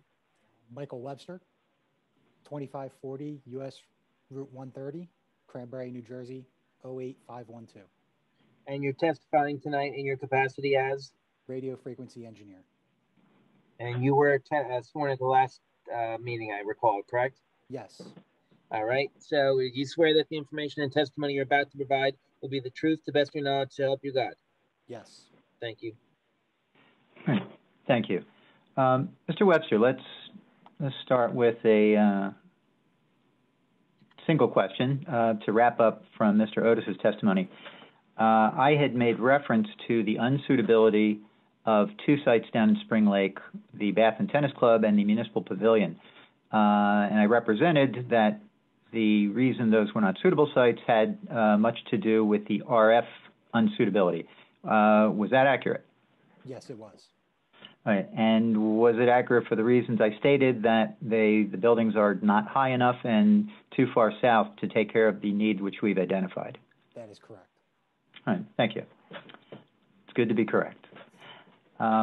Let's talk now about the DAS system, and not specifically where the negotiations and discussions may stand between the borough and Verizon, but more the question which the board members had asked and which Mr. Kennedy followed up on post-meeting. How, if they are intended to function in this fashion, how do the Mamaluke site and the DAS system intersect and complement one another? The ODAS was designed along with Mamaluke's to provide complementary coverage along Ocean Avenue. So where there are ODAS nodes along Ocean Avenue, Mamaluke's will fit into a spot along the ODAS and will not provide overlapping or redundant coverage. Okay, now just to be clear, when you say ODAS, that simply means you're adding the outdoor part to the distributed antenna system? Correct. All right. And in the ODAS system, which I believe you're familiar with? Yes, I am. All right. Each of the locations, antenna locations within that system has a limited range. Is that right? That is correct. Okay. Approximately, if you can, tell us how far does the coverage from each of those extend? On the 4G frequency bands, they will cover 2 to 3 blocks north or south from each ODAS node along Ocean Avenue. Okay. And in the DAS system, those nodes are oriented specifically to Ocean Avenue and the beach? That is correct. Well, each of those nodes are using omnidirectional antennas, so that they're oriented for the entire area around, but only along Ocean Avenue. Okay.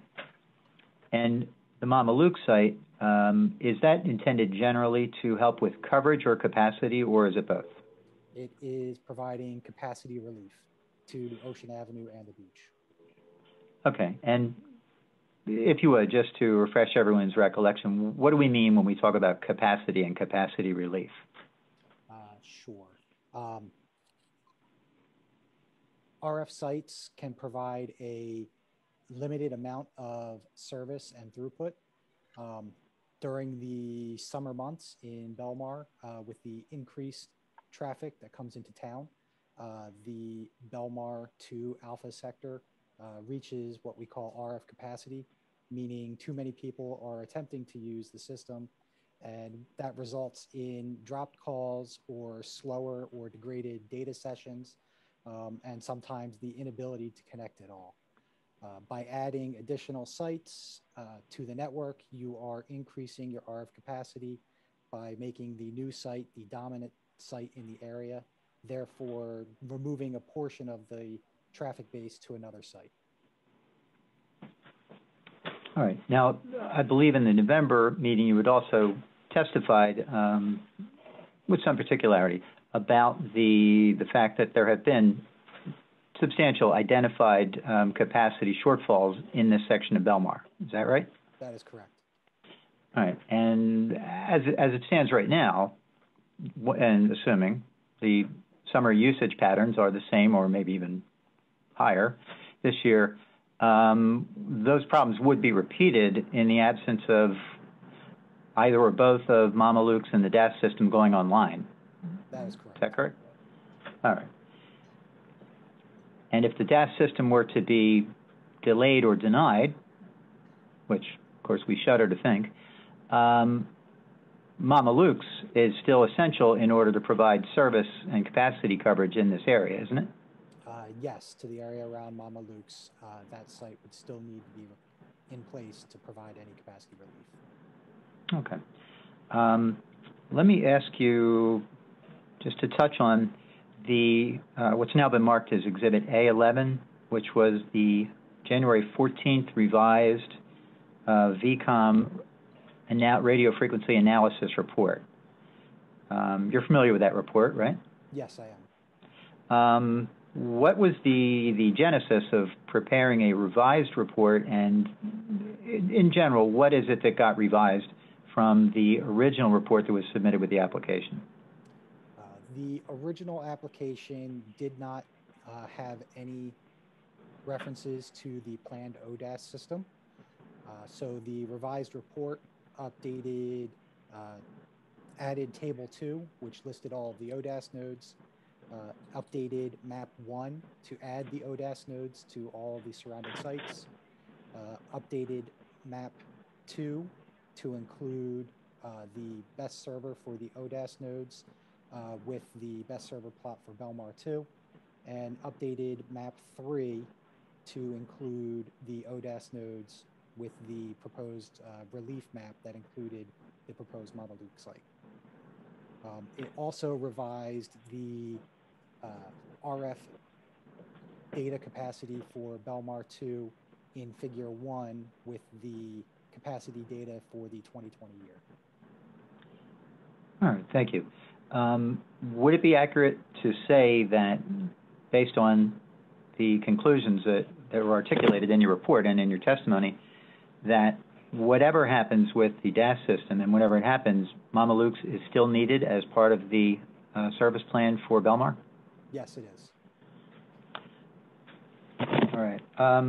Let me ask you to close out by revisiting one other area of your testimony from November, which concerns the health and safety regulatory compliance of the Mama Luke site.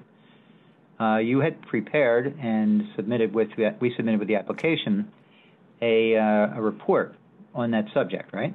That is correct.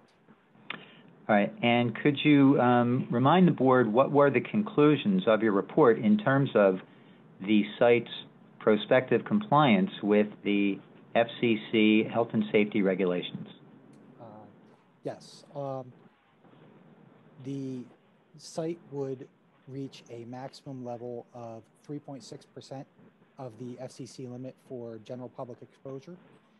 This is well below the limit, which permits up to 100% of the standard and is approximately 30 times lower than this limit for general public. Okay, so in layman's terms or different terms, the level of exposure that any member of the public would expect from the installation of the proposed facilities would be roughly 3 to 4% of the amount which is permitted by law? That is correct. Okay, thank you. That's all I have for Mr. Webster right now. Thank you. Thank you, Mr. Webster. And we will conclude with Mr. Kronk, our planning expert, Tim Kronk of TK Design Associates. Okay, just state your name and business address, please. Timothy M. Kronk, K-R-O-N-K. Business address is P.O. Box 465, Mendham, New Jersey. And you're testifying tonight in your capacity as? I am a New Jersey licensed professional planner. Okay, and you were sworn at the last meeting, I recall, correct? Yes, I was sworn and testified at the last hearing. Okay, and just for the record, if you could raise your right hand, you swear that the information and testimony you're about to provide will be the truth, to the best of your knowledge, to help you God. I do. Thank you. Thank you. Mr. Kronk, as noted, you testified at the November hearing. Is that right? Yes, I did. And at that time, you presented, as I recall, compelling testimony about the satisfaction of the various legal requirements for the elements of relief that were required for this project. Yes, that is correct. Even the compelling part. Even the compelling part. All right. Let me just ask you not to repeat that testimony, but to update it, if you will, based on the testimony that you've heard tonight from the 3 witnesses who preceded you, as well as the testimony from the initial hearing. could you offer an opinion to the board as to whether this project still meets the applicable legal standards for the relief of use variance, D6 height variance, front setback variance, and the design waiver for the fence design? Certainly. As a supplement to the testimony from the prior hearing, the other witnesses that testified this evening were very beneficial in clarifying any outstanding issues regarding the suitability of this location.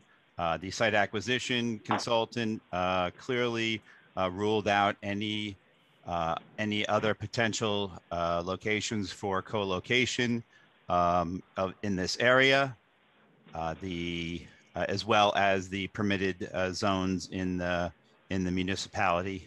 Those were discussed in testimony from a planning perspective, but we did not have the real estate testimony on the prior application.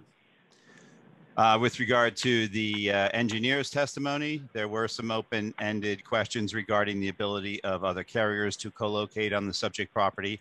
And I do believe that Ms. Connolly's testimony this evening clearly laid out I don't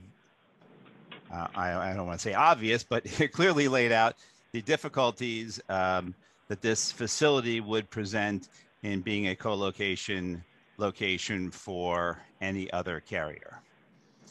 And lastly, the additional radio frequency testimony that we just heard, I think was pretty clear in explaining how that this macro facility is required to address the radio frequency deficiencies in the area, either with or without the Verizon DAS plans that are pending with the municipality. So for those reasons, I do believe that the subject location does remain particularly suited. I do believe our application is stronger based upon the additional testimony that we heard this evening. And I do believe the board can grant the variances, both D1, D6, and bulk, as well as the fence waiver. Well, thank you, Mr. Cronk. I have no further questions for Mr. Cronk, and he is our final scheduled witness. Excellent. Thank you, Mr. DeLucre. So I'll take that as the end of your testimony? Yes, that is. Thank you. Excellent. With that, we're going to open it up to board questions. Why don't we start with Mr. Fitzgerald? Good evening. Thank you for the testimony. That was very interesting and enlightening.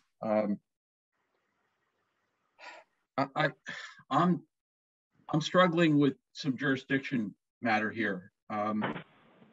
This is currently a residential zone, and my concern rests with a decision made to permit an antenna on the property relegates this piece of property to be commercial in perpetuity.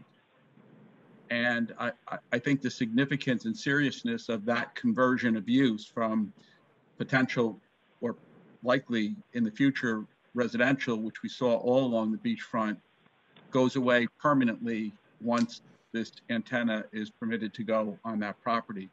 Could somebody on the Verizon side please help me understand if that line of thought is mistaken? If you don't mind, I'll take that one. It's a legitimate concern, only because anytime you add a use to a structure, as long as that use is there, if you want to change the underlying use, then the use, the second use, is going to have to be dealt with or addressed in some way. But with that said, the site is commercial now. I don't know if there's any reason to think that it would be likely to stop being commercial in the near future, but may I stop you there? Are you familiar with the history of Belmar and the conversion of the commercial properties on the beachfront from commercial to residential over the last, I don't know, 30 years? I won't say I'm familiar with it. I've heard of it. So I can't say that that's not going to happen, certainly. Are you also aware that's part of our long-term outlook to be in favor of that type of conversion and development? Oh, I wasn't personally aware, but that's not unusual. Okay, I'll let you answer though. I didn't mean to cut you off. Please finish. Anytime we add, even in a town where there's not a likelihood that there would be pressure in the future for a change in the underlying use, we have typically leases that have an initial term of, 5 years, 10 years, with options to extend. If we're coming up on an option term and the owner has indicated that they want to sell the building, well, or, for whatever reasons, including the change of use, then, we're, as lessees, our interests are secondary to those of the owner at that point. If it happened during a lease, during the term of one of either the initial lease term or one of the extensions, then, typically the answer is that the new owner, the prospective new owner, would have to make some financial arrangements, which is common, same as if we didn't exist there and someone wanted to buy the restaurant use, the price is going to have to reflect that the owner is giving up some anticipated revenue stream. What is the lease term that's under consideration at this point? I don't know what this particular lease term is. I know that typically they do it in blocks of 5 years. And they have don't you think it's material that we know what this particular one is rather than what we think it is? I don't. I'm not going to say you shouldn't have the information. Certainly, I can find out what the lease term is, but I don't know how that plays into the immediate question. Well, let me follow up. Assume you're right, and that's 5 years. And at the end of 5 years, this gentleman wants to build a house on the property. Where would you move your intended to at that time? Don't know. So why don't you decide that now and not put us in that position? So let's leave it with, let's confirm what the lease term is. That's critically important. And then I have one other question, and then we can leave it up to the other board members. Could you please state what the positive criteria is for the community or the residents of the town, other than dealing with your capacity problem that you have in the summer, which we all have capacity problems in the summer, including parking and lines at restaurants and traffic. We all understand summertime capacity problems probably better than most. But other than dealing with the capacity problem, could you please state your positive criteria? Sure. The courts they've handled lots and lots of cases involving wireless facilities, and they've developed a general test that says you meet the positive criteria if you hold an FCC license, which of course Verizon does, and the site that you've identified is particularly suited to handle or to address an identified service need. Now, of course, you have to also deal with any negative impacts, but from the positive side, that's basically the test. So that's why the testimony in these kind of cases is always obviously that they hold the license and that the site that they've chosen is one that addresses what a need that's been identified and does so at least as well as any other sites that you could have identified. So the negative criteria portion of this, potential or highly potential negative criteria, given that it's a seasonal business located on that premise. If you're familiar with the next block down on 19th and Surf Avenue, there's a boarded up building on the ocean front there, and it's been boarded up for about 20 years now. The owner decided that he wanted to board it up, and apparently the town has no recourse to change what has the appearance of an abandoned property. If this owner of Marmaluke's is collecting a rent, and I don't know what that rent is, whether it's $100 a month or $10,000 a month, but if he's collecting a rent on that property, and we're determined that that rent could service his his maintenance and his taxes on that property or exceeded even, he could board up that building, and then that site would be nothing more than a cell tower on an oceanfront prime piece of real estate in this town. So to me, that's a significant negative criteria. I'm not really sure you have a way of addressing that, or the town has a way of addressing that potential. Well, you know, I think they do though, because I live myself in a shorefront town in Brigantine, so you know we're cognizant of both the seasonal aspect of things and that you know there's money to be made in season.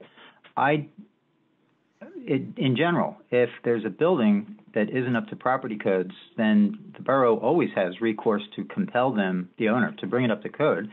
If it's in such a condition that it's unsafe or a fire hazard, they even have the power to. No, it would just be boarded up and just be an antenna. It wouldn't be necessarily violating any of the property upkeep or anything like that. It would just be a boarded up building at the corner of 18th and Ocean. Yeah, I mean, I really can't assume, because I haven't seen this happen, that the owner of a successful business, a seasonal business, albeit but still successful, would just voluntarily board up his building because he has a revenue stream. I guess that depends on how much he's getting for rent on the antenna, correct? Well, no, because if I have a revenue stream from my regular business, then what you get from the antenna is additional to that.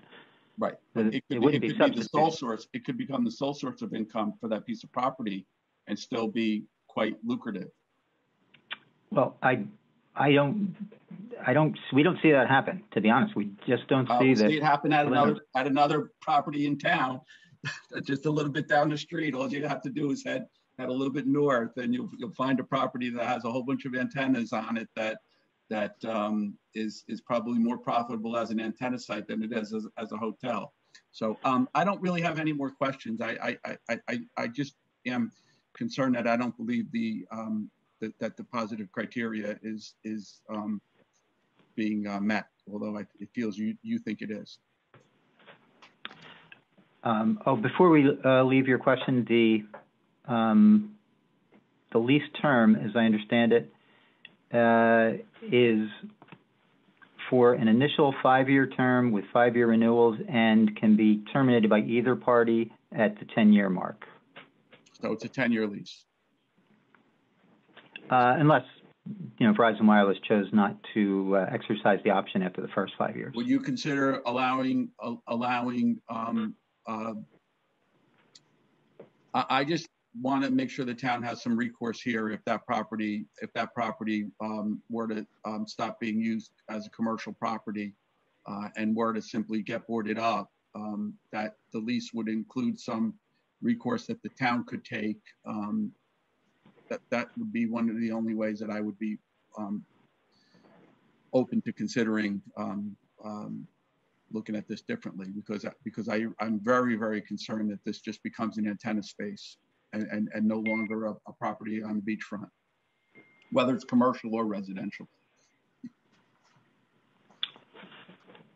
I don't know if this would help you in your analysis, but certainly our planner, Mr. Kronk, could address the highest and best use of the property, and from a planning perspective, what is the more likely future of a property like that?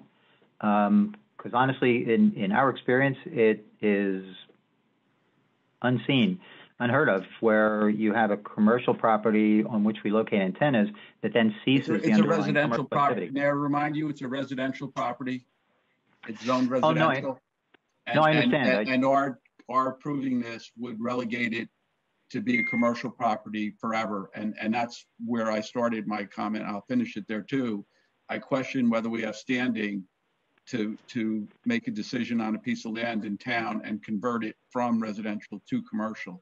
I've been under the impression that that's the planning board responsibility for that type of use conversion. But I would defer to somebody who's more knowledgeable than I, but I am concerned about that permanent conversion from residential to commercial. Well, and again, I don't know if this will help you, but right now, because you have apparently an existing non-conforming grandfathered commercial use on the site, that would be by law allowed to continue in its present form with or without the antenna on the top for as long as the owner chose. So, I mean, you could have from now till the end of time, if the owner chose to do so, you would have that commercial use there. That's correct. And if he chose to make it convert it to a house, which many beachfront businesses have done, it can be done without any problem. Where here, it's locking this at a minimum of 10 years without significant issue. I'd like to pass along, so I don't want to take up all the question time here or have this go longer than it has to. So I'd like other board members to give their opinions as well. Thanks, Mr. Fitzgerald. Mr. DeLucre, did you want to add on to anything before I move to the next member? No, we can pick up as we go through. Thank you. Okay, thank you very much. Why don't we go to Mr. Ross next? Okay, you mentioned that there's 2 stealthing options. I noticed that the figures or the pictures, they changed from the first time around. They were more camouflaged and looked like clouds and sky. And it looks like the 2 options are beige and silver. Is that right? Let me ask Ms. Connolly to address that if she would. Yes, the 2 options that we're showing is one with a beige coloring, which would match the existing building. And the other is with more of a white gray color, just to be more neutral. Okay. And then I wasn't going to bring it up anymore, but you guys mentioned it a couple of times, so I just want to get some clarification. The pavilion in Spring Lake that you did the study on, that was too far south, you said?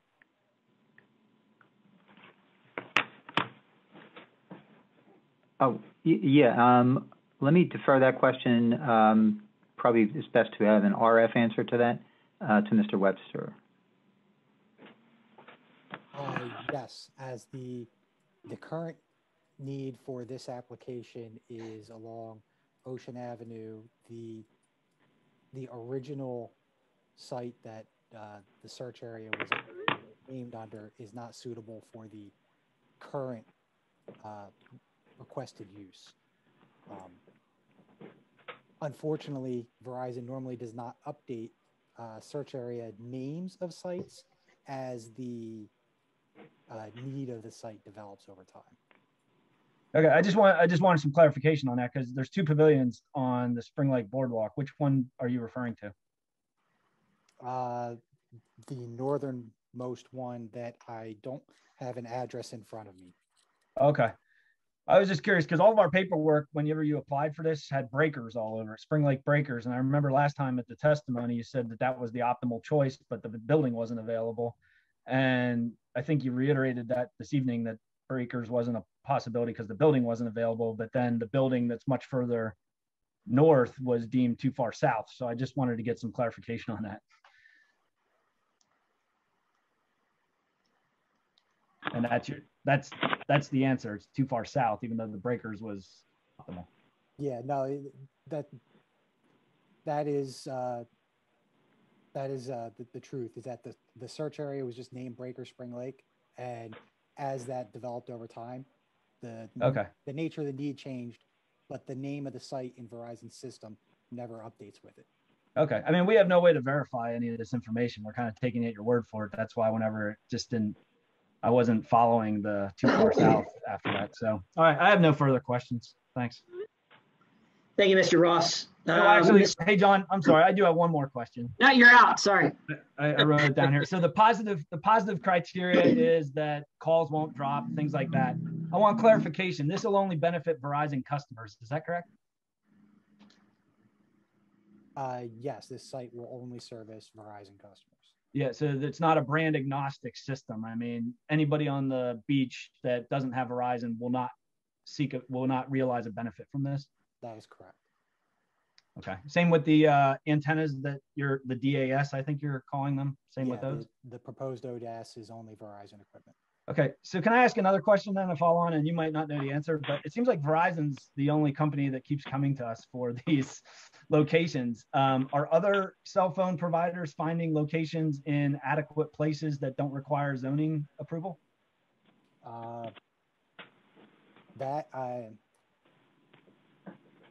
I'm not sure I have a good answer for that. Verizon is the only one that I do work for on a regular basis. AT&T and T-Mobile are not customers of mine, clients. I guess I'm just trying to understand, because like if people are on the beach that don't have Verizon, they should be experiencing tons of dropped calls and things like that, because I don't know of any antennas that have come before us for the same type of relief for the beach area or any area in town, as far as I've been on the board for almost 9 years now. Is that accurate? It's potentially accurate. I can't opine on other systems that I don't know have any detailed information on. Okay, I was just trying to understand like what happens if we disapprove. Like, is there's going to be zero service up there? You know, what is the ramifications? I guess I'm still trying to understand. So thank you. No further questions. Thank you, Mr. Ross. How about we go to Mr. Hutchison next? Thank you, Mr. Chairman.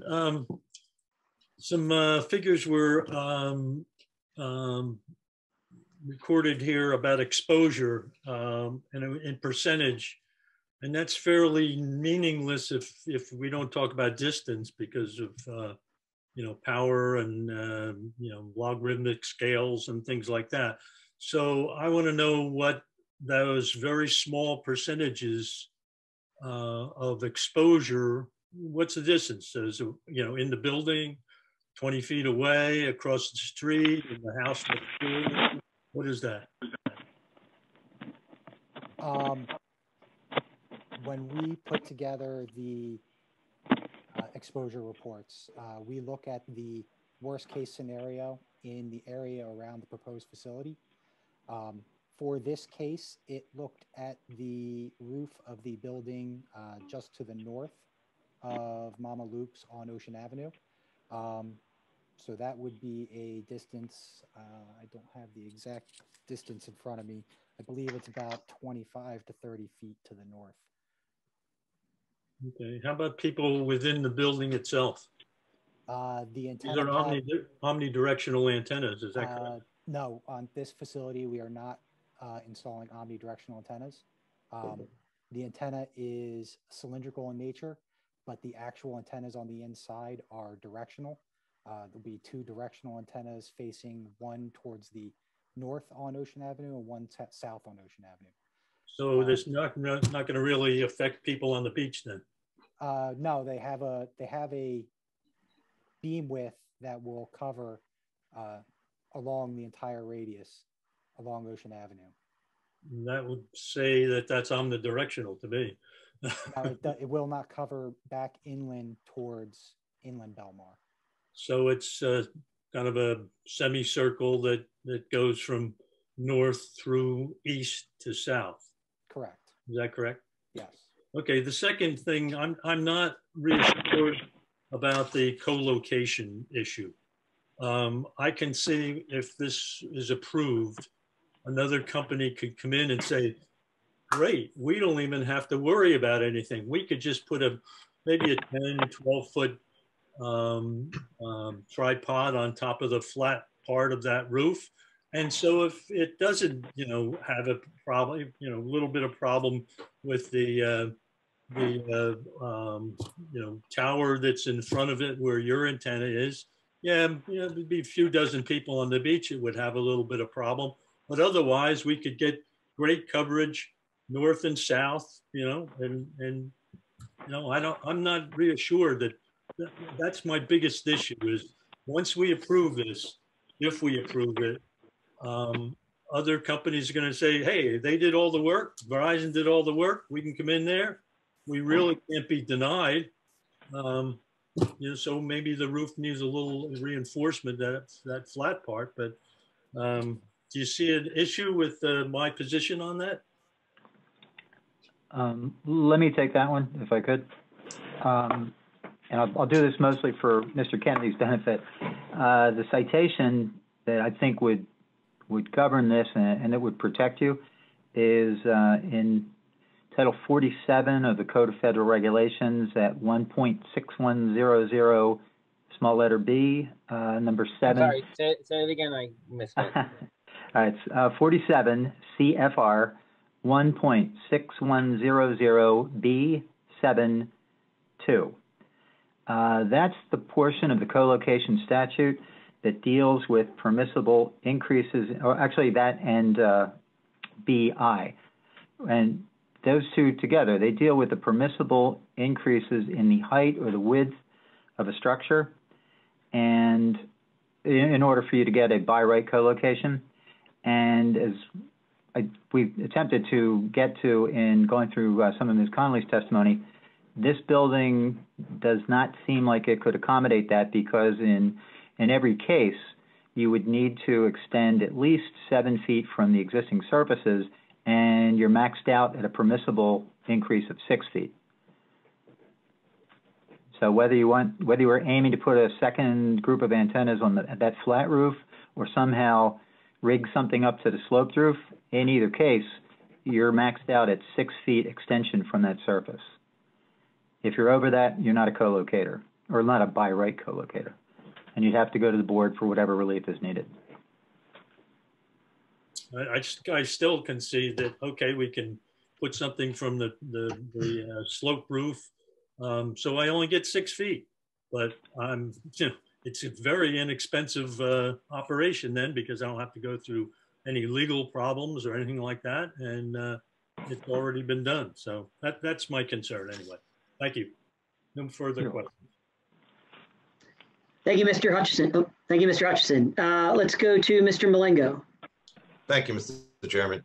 My first question may be for our attorney, Kevin. Yes.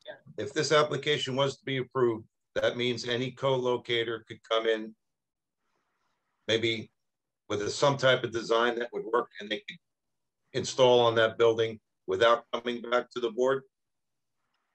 They were creative enough to find something that would work? Yeah, if I can just get back to you, I'm going to find the exact, I have the exact language, so just give me a few minutes. I'll get back to you, Mr. Malengo, on that one. Okay, thank you. My second question is for Colleen Conley. Colleen, you said there will be no modifications, structural installations to further assist the structure that the antenna is going on? No, that's not necessary.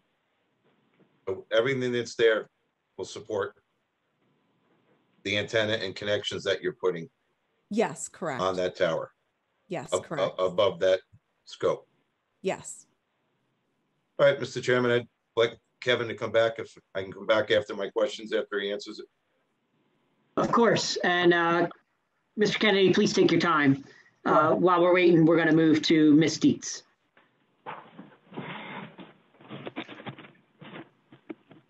So I guess to follow up on part of that question, I would just like to understand, I know we're talking about what other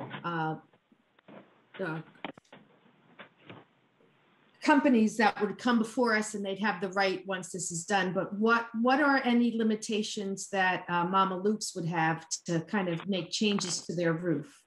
Are there certain things that they're able to do that would change, that they wouldn't have to come to the board first? Is there, so if they're limited, because right now all they have is that little chimney up front, and that's all being taken from Verizon, is there something that Mama Luke's would be able to do without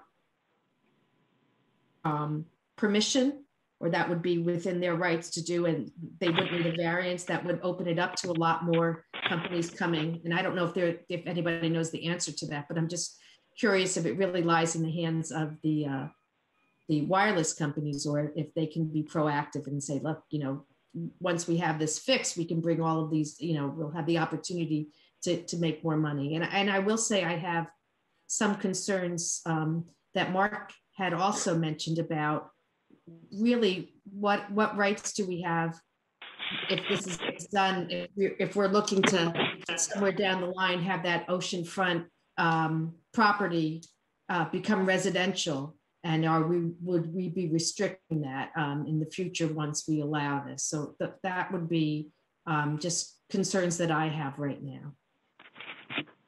That's all. Thank you. Thanks, Ms. Dietz. And I have kind of a similar question, and I'll toss it to Mr. Bianchi. Could the owner of Mama Luke's extend the roof without coming through the zoning board if they were keeping it under 36 feet in that zone, if they were just to put an addition on to their building?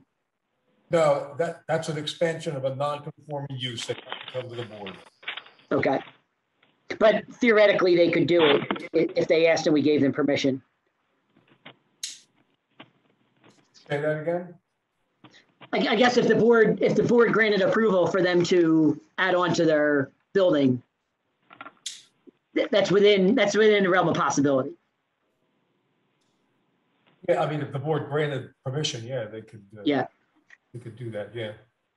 Okay. Question: if they, Verizon has noted about changing their antennas all the time. This is about the 5th time since I've been on the board. 10th Avenue, they've changed that one, I'd say at least 5 times. The one on Main Street on 9th, between 9th and 10th, that's been changed a number of times. What's going to happen to this antenna in 3 years? Updated. What's going to happen? Are they going to increase the size of this thing, or what are they going to do? Anybody have an idea? Well, Mr. DeLucre, I'll frame that question to you. Maybe you could answer.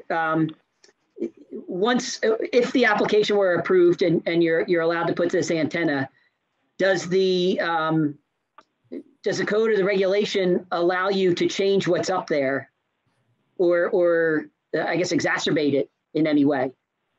No, the short answer is no, because remember, we would not be a co-locator. We wouldn't be eligible for any of the treatments the co-locators might be eligible for. So we're going to be bound by whatever are the terms of an approval.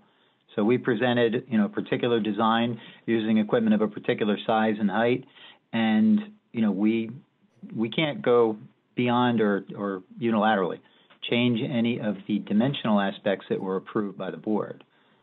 So short answer, no, we would not have any unilateral right to do anything that was not consistent with the approval. I mean, equipment changes from time to time when things upgrade, but it's not as if we could replace a 2-foot antenna with a 6-foot antenna. That would require us to come back to you and somehow persuade you that that was something you should allow us to do.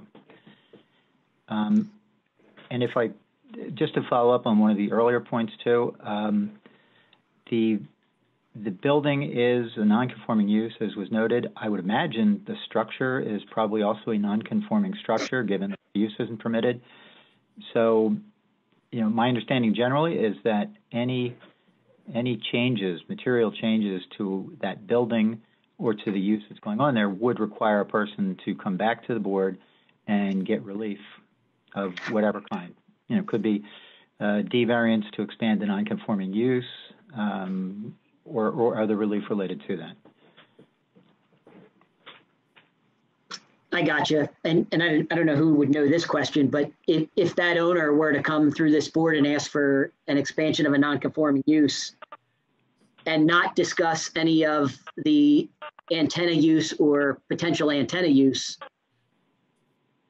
his expansion could be approved, and then a co-locator could then eye that site up as a potential site and put additional antennas on. Would that be correct? I would say that's a pretty remote possibility, because the person who came to you and sought relief needs to explain to you why they need that relief and prove to you that they meet the applicable standards for what would almost certainly be at least a D variance to expand the non-conforming use. And with that, if it was necessary, if I'm totally hypothetical, if an owner came in and said, I want to expand my building because I want to add some more seating, and part of that plan was also, maybe not revealed to you, was to create space that could accommodate co-locators. Well, the board, in considering the initial application, would have the right to impose conditions as to what could or couldn't be done with any approved expanded space. So you think we could then say that he would not be allowed to allow co-locators on the roof? I think you would be allowed to limit what other uses could be added to the building unless, as a matter of right, you can never, I mean, no board can ever absolutely say you can't come back to us and even ask for something, but that's all that they would have the right to do, is come back and ask you for whatever additional approvals might be needed to add antennas to the site, and that's going to be in your discretion to grant or not grant. Thank you.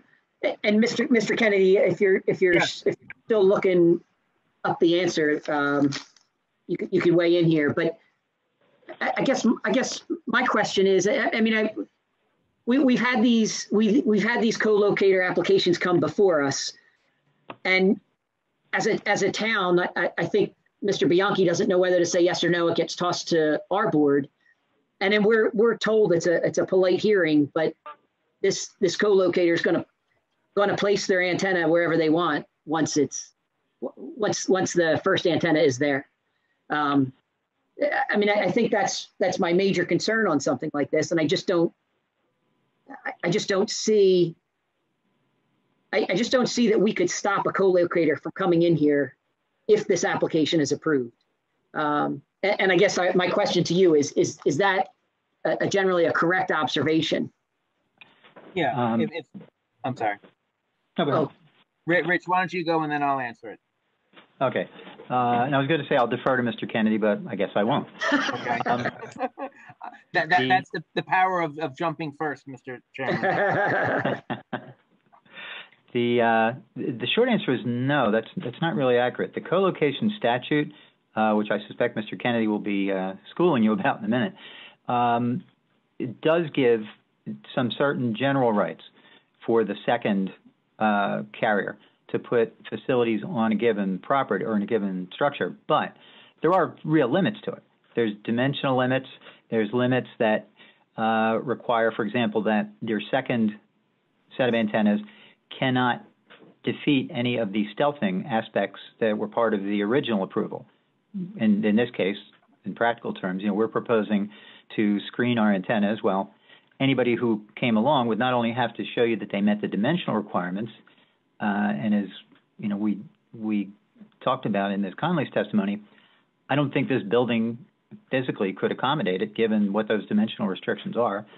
But they would also have to comply with the stealthing that would have been imposed on any prior approval for wireless at the site, and also comply with any other conditions that were imposed on the initial approval. So it opens the door a little bit, but in practical terms, each given site is going to rise or fall on its merits, and it's not by any means carte blanche for the second user to basically come in and say, yeah, I'm going to put my antennas here and you can't stop me. Thank you. Okay. Sure. Go ahead, Mr. Kennedy. Sure.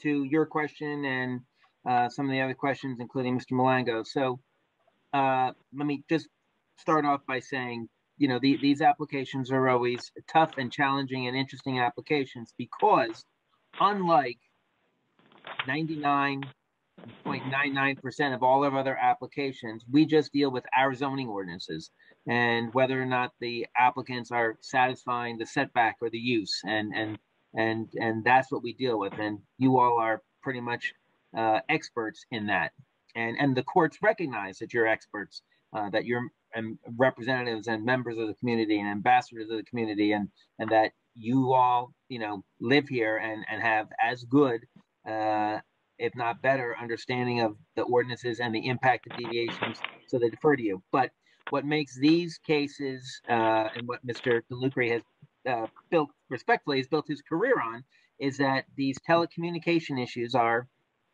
as you indicated, slightly different. And they're different because we just don't have to deal with our ordinances, but rather we have to deal with federal regulations. And Mr. DeLucre has satisfied or has referenced some of them. And we have state statutes to deal with too. And We have said in the past, and I think some of you have said this, and I have said it in tongue in cheek, that the telecommunications industry has, very, very, very good lobbyists, and the federal regulations are set up that and again, I mean this respectfully, our little Belmar ordinances do not trump the federal regulations. So that's what makes these things difficult, and which I understand, having been fortunate enough to have represented you on other applications. I know that is what causes concern for the board members, is that there are federal regulations at play. So just to go to some of the state statute, Rich, I think it's NJSA 4055D-46.2. That's basically the co-location statute, Rich? Yeah, that's the state co-location. Okay. And that is basically sort of, Mr. Liska, what you're asking about now about co-location. And just as I understand, or as I recall, it says, and I'll read it. It's not too long at all. It says an application for development to co-locate wireless communications equipment on a wireless communication support structure or in an existing equipment compound shall not be subject to site plan review, provided that the application meets the following requirements. 1, the wireless communication support structure shall have been previously granted all necessary approvals by the appropriate approving authority. 2, the proposed co-location shall not increase A, the overall height of the wireless communication support structure more than 10% of the original height of the wireless communication support structure, B, the width of the wireless communication support structure, or C, the square footage of the existing equipment compound to an area greater than 2,500 square feet. And then the third part of that statute says the proposed co-location complies with the final approval of the wireless communication support structure and all conditions attached thereto, and does not create a condition for which variance relief would be required pursuant to applicable law. Rich, is that a fairly accurate resuscitation of still the current law as it exists today? It's definitely 100% accurate about the New Jersey statute, and there's the corresponding federal regulations that I alluded to, which differ slightly, but the combined effect of the two of them is, you have to, if you're a proposed co-locator, you have to show that your co-location is going to fit within the standards. Right, and I guess too that the board member's concern is, not concern, but the board member's question is, if this is an approved site and you meet those qualifications, I think the New Jersey state statute pretty much indicates that you basically shall not be subject to site plan review. So, Ted, in my understanding is if some co-location company request comes to you and proves to you that they meet those standards, you basically administratively approve it, or out of an abundance of caution, you get the zoning board to say, yeah, that's pretty much how it operates, correct?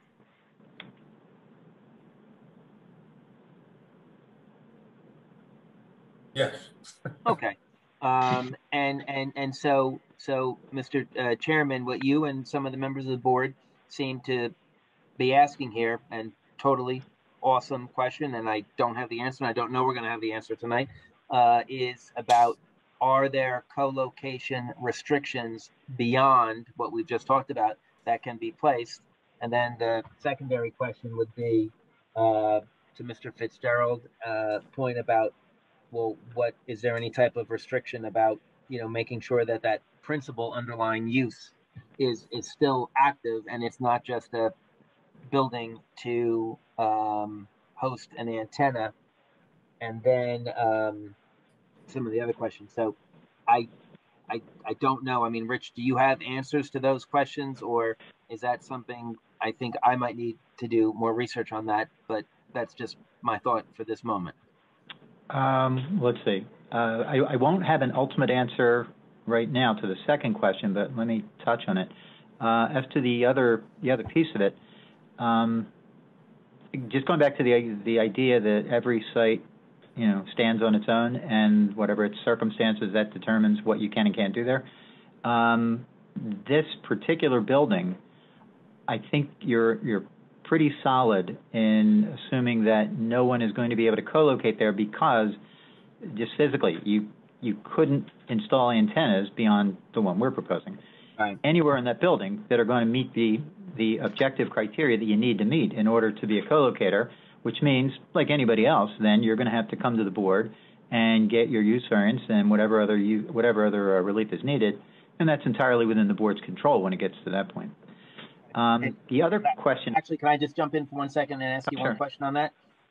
So just, and again, Mr. Chairman, at the risk of overstepping my bounds, I'm just sort of bouncing off some of the concerns that... So, Rich, I guess what if the next question became, well, what type of restrictions would we be allowed? I mean, you've given a very good answer about practically speaking, under existing conditions, it would seem unlikely that there would be a co-location. I guess just if the board members had that concern, that nagging concern, out of an abundance of caution, what other restrictions, types of restrictions or limitations could you, if any, could you put on this to assuage the board's concerns? Have you done this in other towns? Have you heard of this being done in other towns? I mean, what you hear what the board's concerns are, what do you think you could do to assuage? And maybe we might not have an answer for that tonight. Well, all good questions. I'll start by saying we obviously would need to give this some more thought, and probably that takes us past tonight and have some internal discussion. But here's a direction that I think those thoughts and discussion would take us.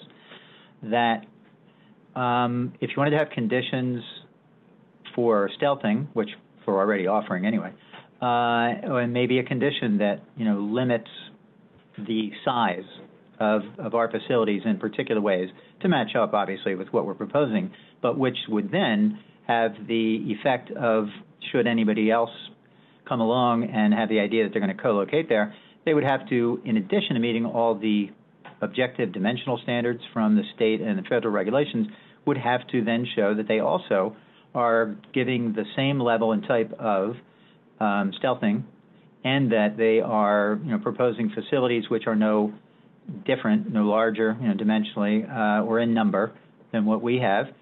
You could extend that as well to the nature of the equipment that we're proposing. As you know, we're proposing ground level building mounted stuff. Make that could be also made a specific condition, all of which makes it, to my thinking, very, very unlikely that anybody would be able to come in and show that they can meet the objective statutory criteria as well as the conditions of the prior approval.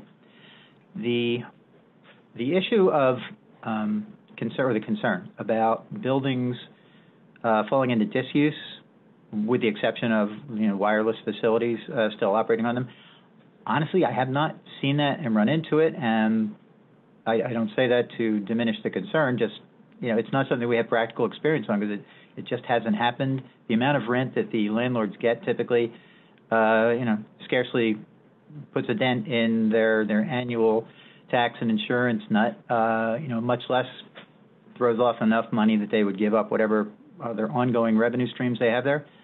Right. I'm sorry, I cut you off. Oh, sorry.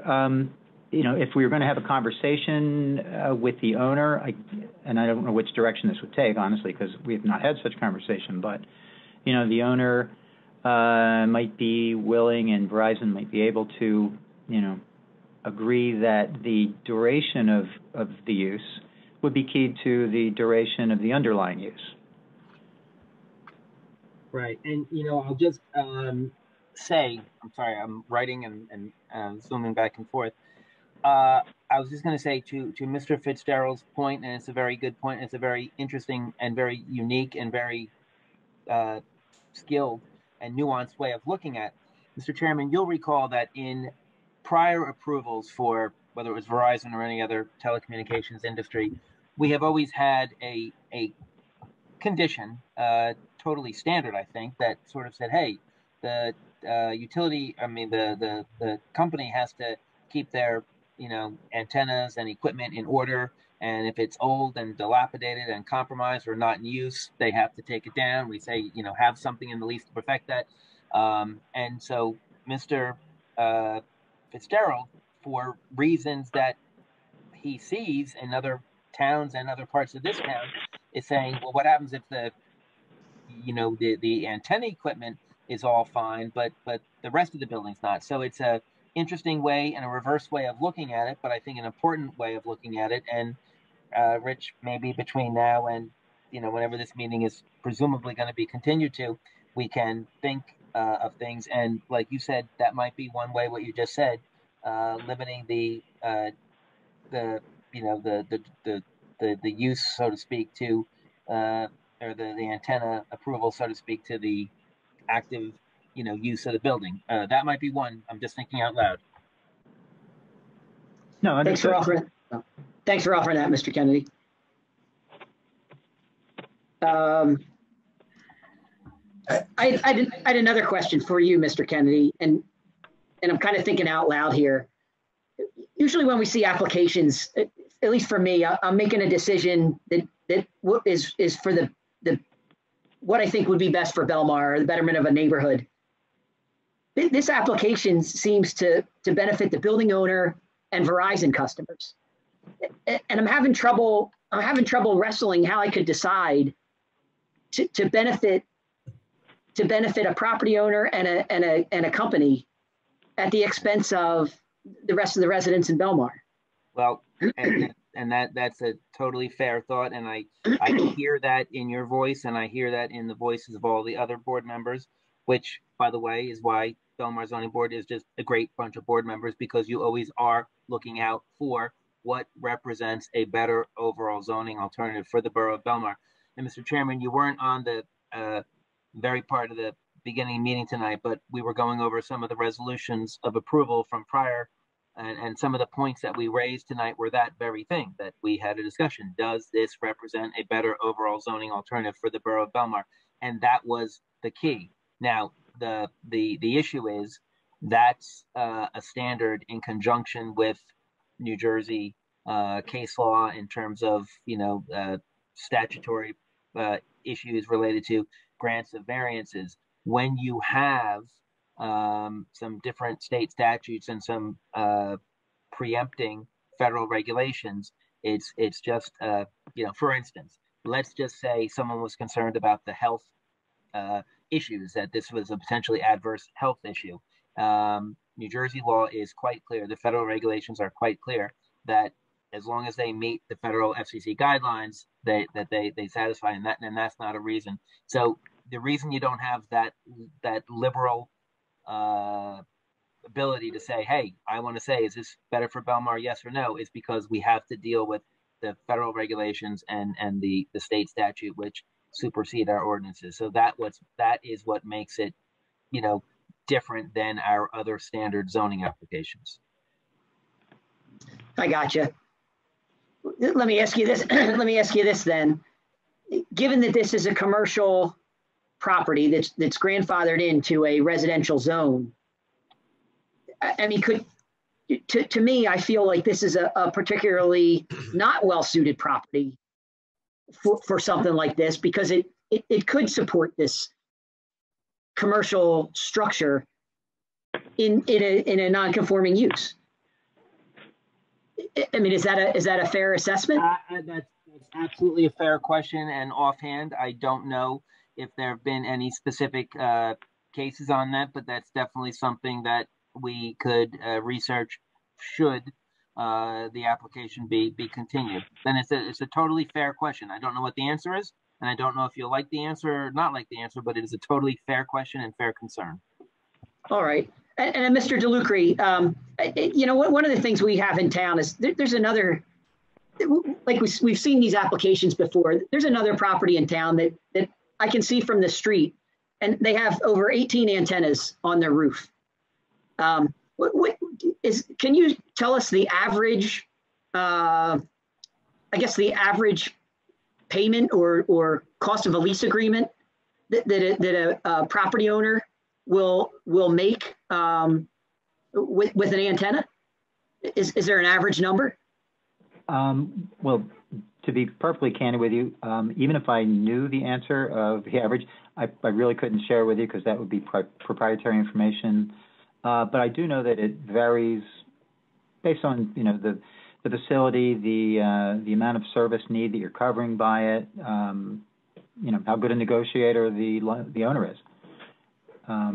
There's sort of a market, and people who are in the business of doing these things, you know, have a sense of, in any given area, what is the right market, and you try and put your number somewhere in there. But it does vary, and it varies by carrier too. So. And there's no chance you could just offer us a range there? If I did, I'd be misleading you, honestly, because it does vary so much, and I couldn't reveal, you know, anything about the negotiations or the agreement with this owner, because again, that's proprietary information for them. Fair enough, Mr. DeLucre. Thank you. That's it for my questions. Mr. Malengo, did you want to come back to anything? I think I'll save final comments. You said you would hold it for comments? Yes. Okay. Anybody else have any other questions? I have a question, if I could. Sure, Ms. Dietz. This was just really to what Kevin just said. I'm just not clear. Kevin, are you saying that in order for us to vote no to this application, we would have to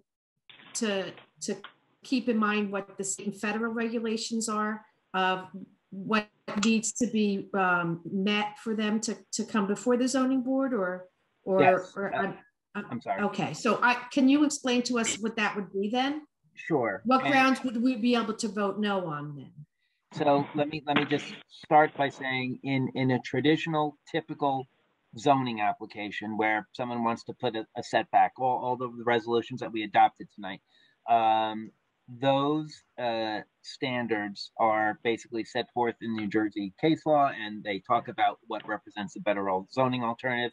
Is there some type of hardship? Do the benefits outweigh the detriments? Positive criteria, negative criteria, and we'll all go into that in a little bit.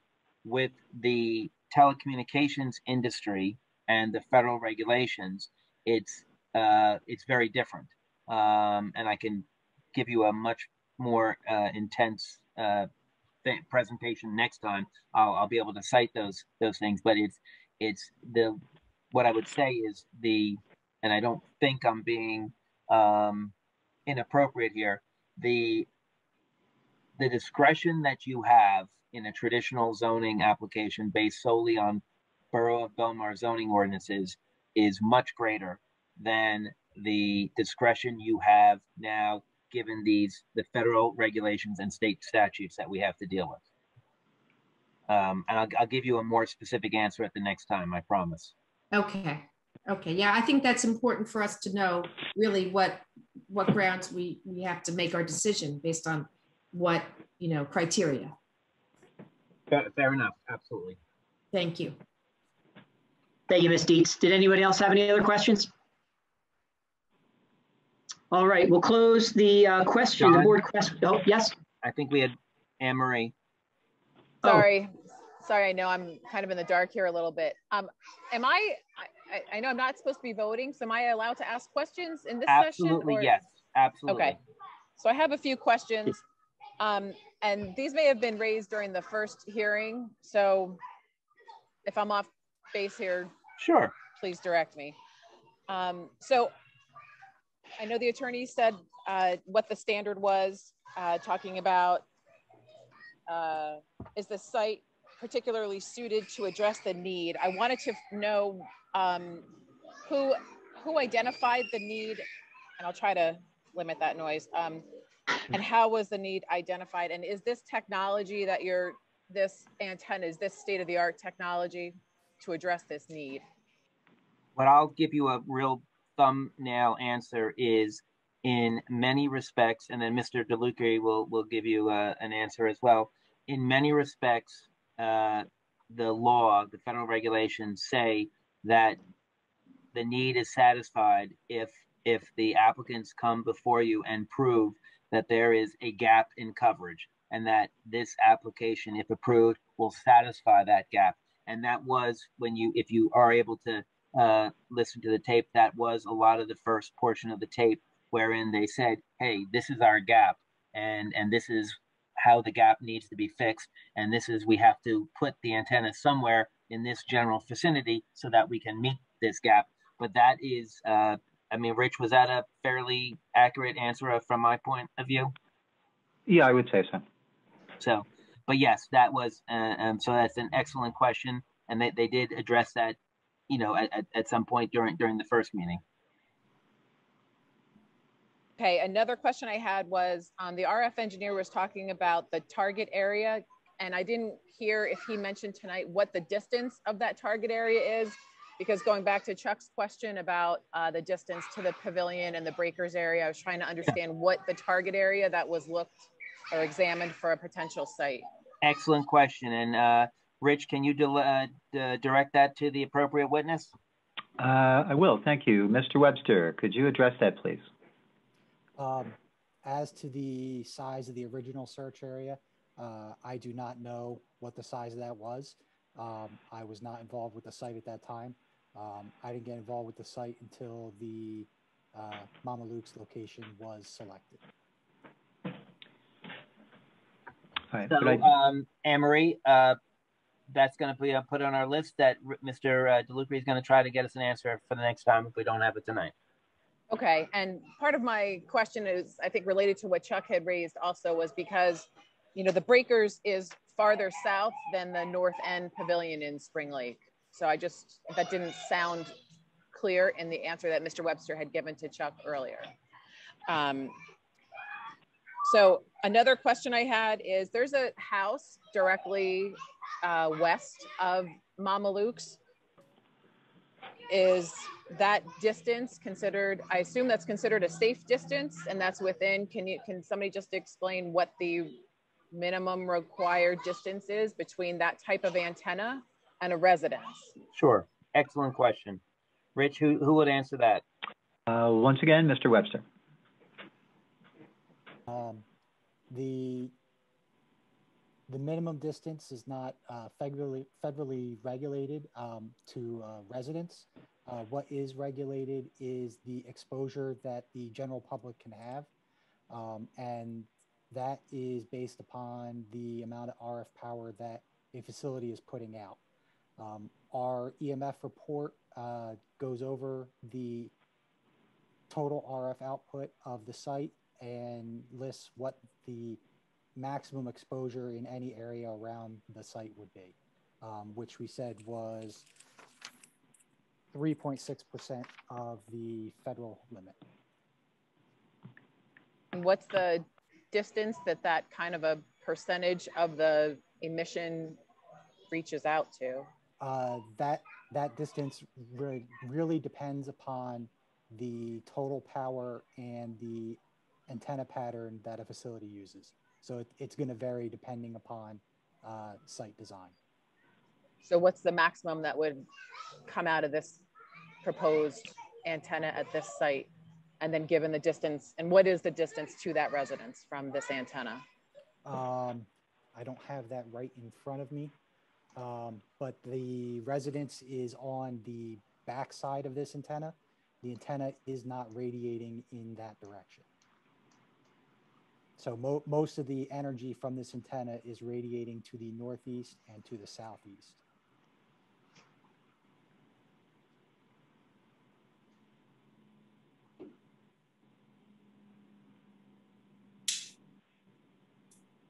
Mr. Sedovich, did you have any other questions?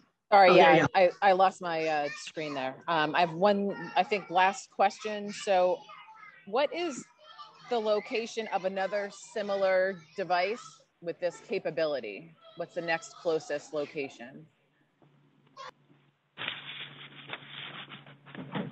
I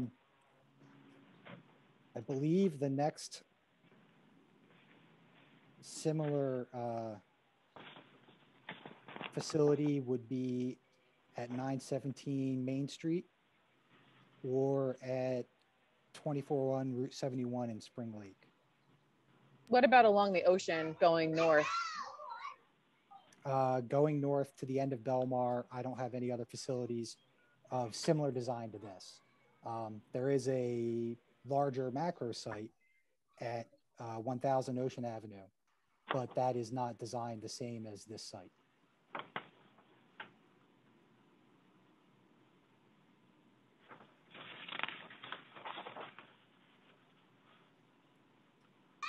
Okay, thank you. I don't think I have any other questions. Mr. Chairman, could I just ask a follow-up to Anne Marie's excellent question? Hey, Sure, Michael, Mr. Kennedy. Is there any type of industry standard about how close, or are there standards for the distances between if you're next to a commercial use, or you're next to an industrial use, or you're next to a residential use? Are there any standards or best practice guidelines as to what, how, and all those types of things? No, everything falls back to the federal emission standards. So regardless of whether you're next door to a ice cream store or a beauty parlor or a single family home or an apartment building or a correct gas so long, station. So long as you can prove that the emissions meet the federal standards and you're not exceeding the limit, there's no distance regulation. Thank you. So I guess just one more question. So is there like a capability that's a more powerful type of antenna that could be put at a higher location? For example, that there's a very tall hotel condo building that went up recently in Asbury Park. As a site like that appropriate to handle the kind of issue that is experienced in this location during the summer and to handle the excess traffic, between Long Branch, Asbury, Belmar? No. To handle capacity issues, you typically need to create smaller targeted coverage areas. That way you can offload the macro system. Okay, thank you. Thank you. Anyone else with any questions? All right, seeing none, we'll go to the public portion of the meeting. And April, if you would be kind enough to run that. Sure. Please click the raise hand button or dial *9 if you're by phone. When you come up to speak, please state your name and address.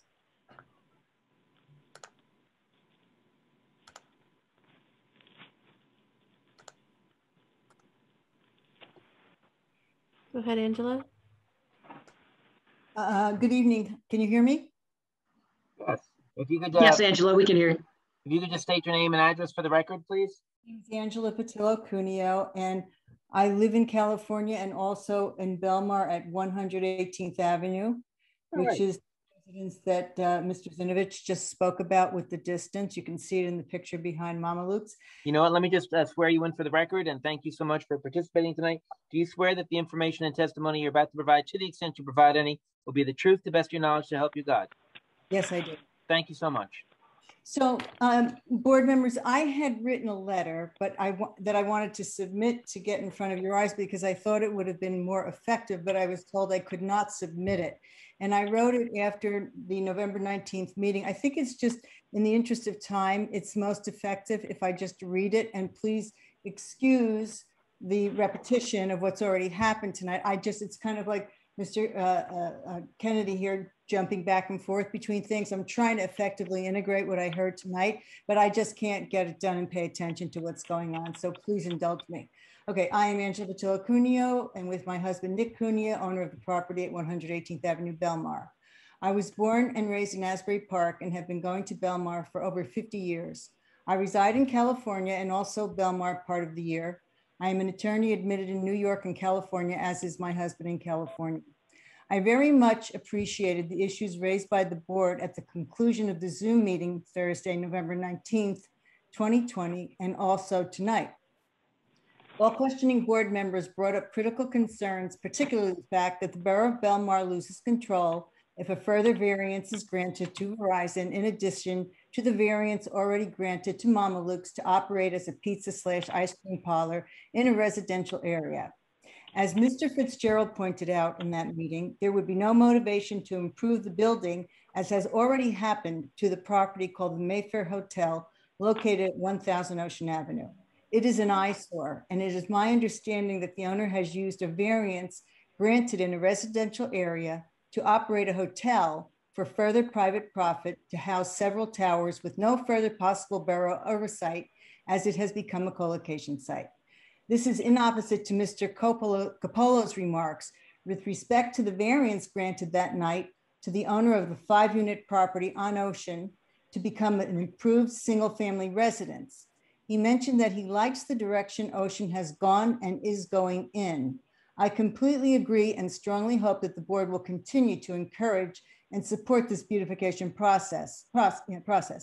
Mama Luke's is so close to Spring Lake, and as we heard, the owner of the breakers is not interested in granting Verizon a variance. I can only speculate this is because it would negatively impact the beauty and integrity of Spring Lake, lower property values, and commercialize the area. Many residents are currently away for the winter, so circulating a petition would be difficult at this time. And unfortunately, you know, the impact of having residents show up because we have to use Zoom now because of COVID, which is nobody's fault, but I don't know that it's so much more impactful when you can have people attend. And at that meeting, the 19th, Chairman Lisco pointed out that Mama Luke's site could become a co-location site, which we've already talked about, and I'm sorry for the repetition. However, my understanding is Verizon can then add to what they have placed there, stating that it is necessary for the safety and proper operation of the antenna should something arise. And Mr. DeLucre that night said he thought it had to be within the same scope of what is already there, but I don't think there's anything precisely written about this and the requirement that Verizon is mandated to come back to the board if Verizon exceeds in scope what they initially install. And of course, other wireless carriers. I think, you know, this thing about the co-location, I mean, you can put up a tall pole, forget about the roof at Mama Luke's, put up a tall pole and have AT&T there. I don't really see why that is something that could not happen. And, you know, the wireless companies have a strong lobby, and we residents need the borough's continued oversight to take care of the interests of the residents and the property owners. You know, the FCC and the wireless companies won't do that. And as Mr. Malongo and Mr. Fitzgerald asked that night, what about other public sites? Keeping commercial within commercial. Now, I walk the boardwalk daily when I'm in Belmar, and the cell phone reception is quite good, up to the pavilion in Spring Lake. Now, maybe that's because I have AT&T. And Mr. Malongo's question about locating at the pavilion made much more sense, and I know we've talked about that tonight, and I don't understand why it wasn't high enough, I think, with Mr. Otis said, but so you can make it a little higher. And I also understand that if this variance is granted, the property would be commercial. This is what Mr. Fitzgerald talked about. It would become commercial in perpetuity and can never become residential again. And the following, I asked the board with greatest respect, does the board has the right to grant variances? Does the board have jurisdiction to grant a variance which would permanently change the nature from residential to permanently commercial? So this is an issue I think that has to be more thoroughly examined. And then we spoke about positive criteria for the surrounding neighborhoods, and these cell antennas do not benefit the residents. We have Wi-Fi and cell phone plans, and it benefits the visitors to the beach and cell phone carriers. And I think it's grossly unfair for the owners of Mama Luke's to profit further off of their current variance to now additionally connect further revenue, I assume, and further take away the board's supervision of an activity that takes place on that property. And I'm hoping we residents can entrust the board to be the safeguards of continuing the beautification of Belmar and protecting its residents. And, you know, Belmar means beautiful sea. And I'm asking that you please help keep it this way. You know, we're not the inheritors of the earth. We are the guardians for future generations. And when I bought this property almost 3 years ago, I finally got my beach place in my home area.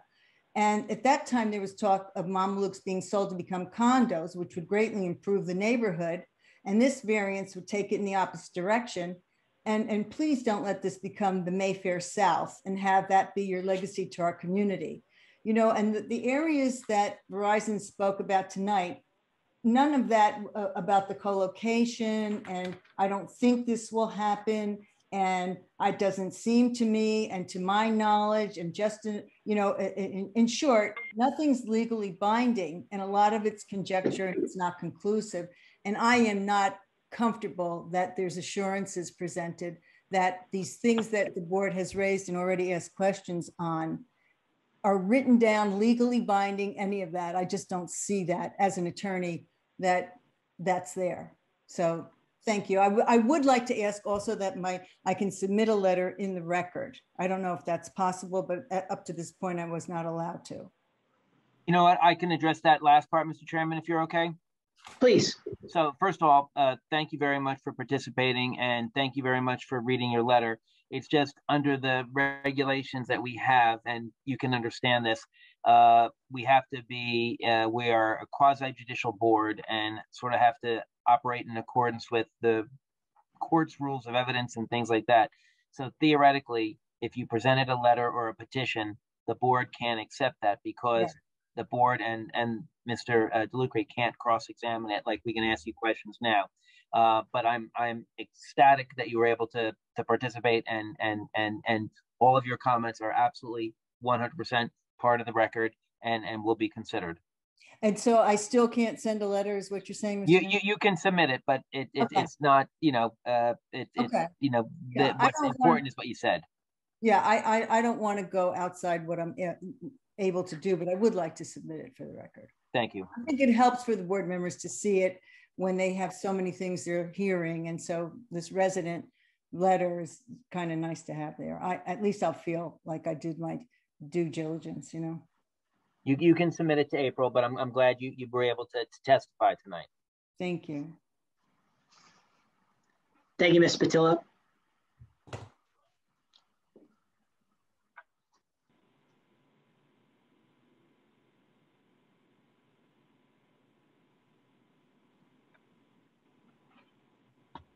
Linda Sharkus, 4th Avenue. Good evening. Hello, good evening. Do you swear that the information and testimony to the extent you provide will be the truth, to the best of your knowledge, to help you God? So help me God. Yes. So earlier this evening, there was a discussion about capacity relief. I'm a Verizon customer. Could you address where the cell towers are in Belmar and what that coverage is like for the rest of town? Because in the summer, things aren't so good on 4th Avenue. So maybe when looking for relief, you should start in where the residents are year round. We go from 6,000, less than 6,000 residents to what, 10 times that or more during the summer. Could somebody from Verizon address that for me, please? If you'd like us to do that now, we can. That would be great. There's a lot of us listening on the call. Right. I'm going to ask our radio frequency engineer, Mike Webster, to address the first part of that question, which I believe was where are the other existing facilities in the area, and in particular near you. And then if he would, I'll ask him to also address how this proposal affects other locations within the network and the kind of service that you can get from those locations. Okay, that would be great. All right. Mike, can you handle that one? Yes. So existing sites in the area, we have Belmar 2, which is at 1000 Ocean Avenue. We have Belmar Relo, which is at 1631 West Maplewood Road in Wall. We have Belmar Train Station, SNN, which is at 917 Main Street in Belmar. And we have Belmar North, SNN, which is at 601 Main Street in Belmar. And Lake Como at 1731 Main Street in Lake Como. I'm sorry, that was like 1731? Yes, 1731 Main Street in Lake Como. This is all from Table 1 in our RF report and analysis on January 14th. Those are the sites in and around the area of our proposed site in Belmar and the neighboring areas. As to how Verizon goes about addressing capacity issues, I cannot definitively speak to providing coverage in the area of 4th Avenue, as this site is down on 18th Avenue. I do know that the complementary system that is in our report, the ODAS on Ocean Avenue, does stretch along all of Belmar from First Avenue down to 20th Which Avenue. ODS? That is currently in discussions with the borough. The one they proposed. But as for any other additional sites to cover that northern area of Belmar, I do not have any in my notes at this time. Okay, so at the last meeting, it was my understanding that the sites on 1 through 16 wouldn't affect the residential area, would be primarily focused on the beach block. Did I misunderstand that? The ODS nodes will be omnidirectional. They are being put in place to cover Ocean Avenue and the beach, but because of their nature, they will cover inland for a block or two. I don't have the exact coverage maps in front of me to know how far inland they're going to cover, but they won't just stop right there at Ocean Avenue. Okay, well, I'm a few blocks back. I probably don't get the very good coverage from Main Street either. So as you're working, go ahead. So what I hear you focusing on, as Mr. Fitzgerald mentioned in the beginning, are transient people who come to the beach, not the people who would benefit from your services.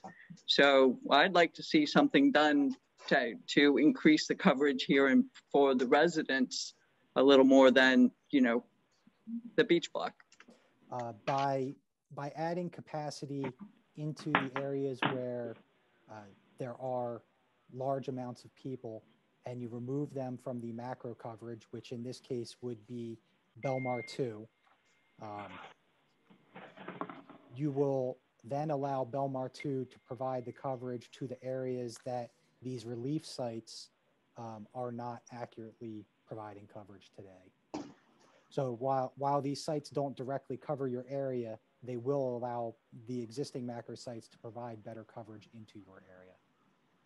Okay, thank you. My next question goes back to what people have talked about, putting the cells up. As we know, the 10th and Ocean Avenue building is in a state of disrepair, and people would be interested in developing, but they can't come up with a reasonable offer to cover the revenue that would be lost to these people by the towers. Similarly with, as this has already been addressed, it's not about, you know, the owner giving up the business. He's not going to want to sell it to somebody at market value. He'll want an additional revenue, which would be lost when the building comes down for if they decide to make it a single family residence. So earlier, I would suggest having a secondary location and at, you know, renewal time have options on where that could go. So we would like to be more residential than having, you know, it's kind of it's not the best building in town to put a tower on, because I would hope that's one of the buildings that would be disappearing in the future. Thank you. Thank you, Ms. Sharkis. Before we bring up the next member of the public, I'd like to take a couple-minute break just to use the restroom. If nobody has any objections, can we break for 10 minutes? It's 9:20 now. We'll reconvene at 9:30. I'm seeing a couple thumbs up. All right. So with that, we'll adjourn for the moment. Okay, we're back on the record. I'm going to take a quick roll call. Mr. Hutchinson? Here. Mr. Malengo? Here. Ms. Dietz? Here. Mr. Fitzgerald? Here. Mr. Ross? Here. Mr. Gregg? Here. Mr. Lisco? Here. Mr. Zenovich? Here. Okay. All right. Were we done answering Linda's questions? I think Linda finished up and we're up to the next member of the public. Next one is Paul. Rick, is your crew on? You can hear us? I can hear you. I can't speak for the others. Hello, can you hear me? Yep. Yes. Oh, good. My name is Paul Aaliyah. Paul, what is your name? It's Paul Aaliyah, and we have a home on 106 19th Avenue in Belmar. And can you just spell your last name, please? Sure, E-L-I-A. Okay. And if you could just raise your right hand, do you swear that the information and testimony you're about to provide, to the extent you provide any, will be the truth, the best of your knowledge, so help you God? You bet. Thank you so much. So I would like to reiterate the concerns that the well-spoken attorney who read her letter, and we second all of them. In addition to those, in addition to the concerns regarding the commercial versus residential nature of the property and its effect that this resolution would have on its future. Well, I don't understand why more conversation has not been held with the long-term unproven health issues in relation to the 5G technology. This has not been tested, it's not been proven, and it is a serious concern. Aside from that, we on 19th Avenue have been asked for the number of years to accept and to live with the noise and the constant congestion from our other commercial neighbors like DJs and Mama Luke's that brings unfettered noise and concerns all summer long, so much so that we can't even sleep with our windows open. That's a secondary issue to these concerns, which are even more important that could affect long-term health issues. I implore the board to do their due diligence and vote and deny this. Thank you. Thank you, Mr. Aaliyah.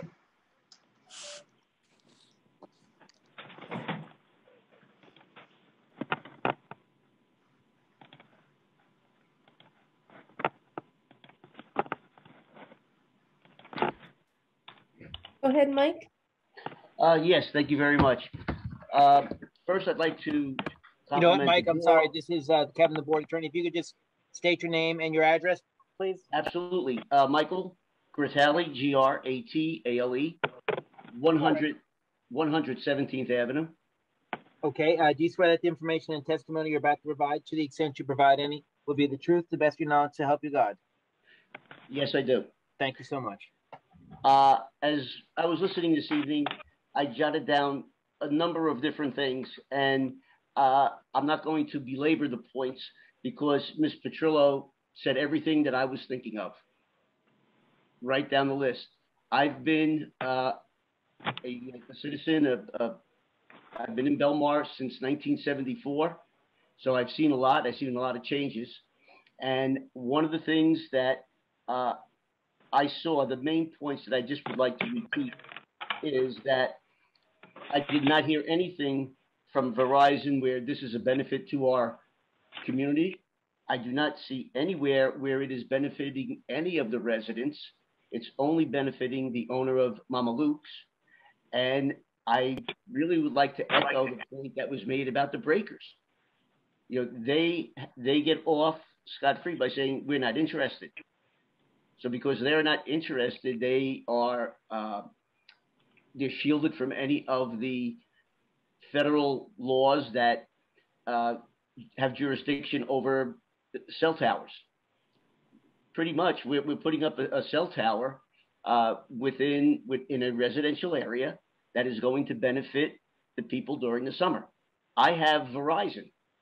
My son has Verizon. We're there all summer long, and we don't have any problems with our service.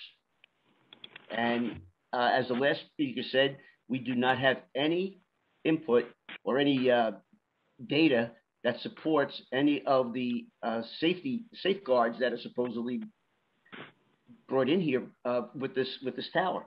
So I would just implore the board to think of the residents and think of the community before we think of another business and another individual who does not even live in Belmar, my understanding. So again, thank you for your time, and I hope you make the right decision. Thank you, Mr. Gratelli. You're welcome.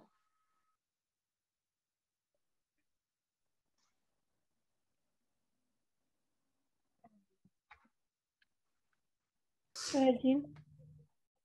Eugene Creamer, 4th Avenue. All right, good evening, Mr. Creamer. And as I recall, I think you were sworn at the first hearing, correct? Correct. All right, thank you. Yeah, I just have one question for the applicant. Is the reliability of the proposed installation dependent on the reliability of Jersey Central Power and Light Company?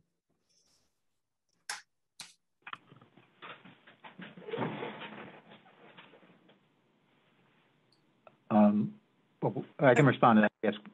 We would defer that answer to either of Mike Webster or Colleen Connolly.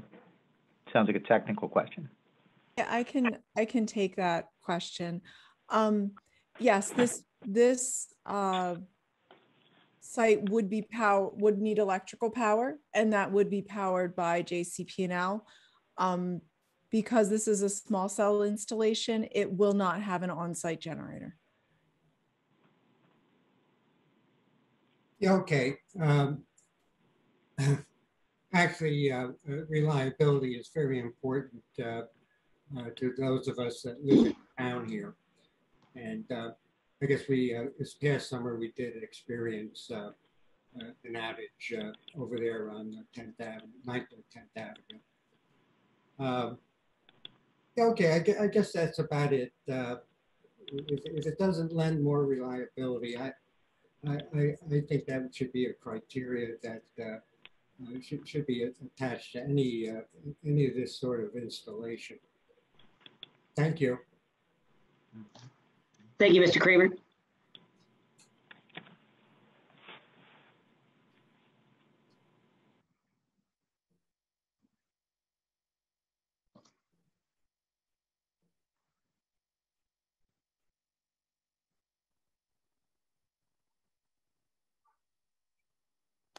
Go ahead, Michael.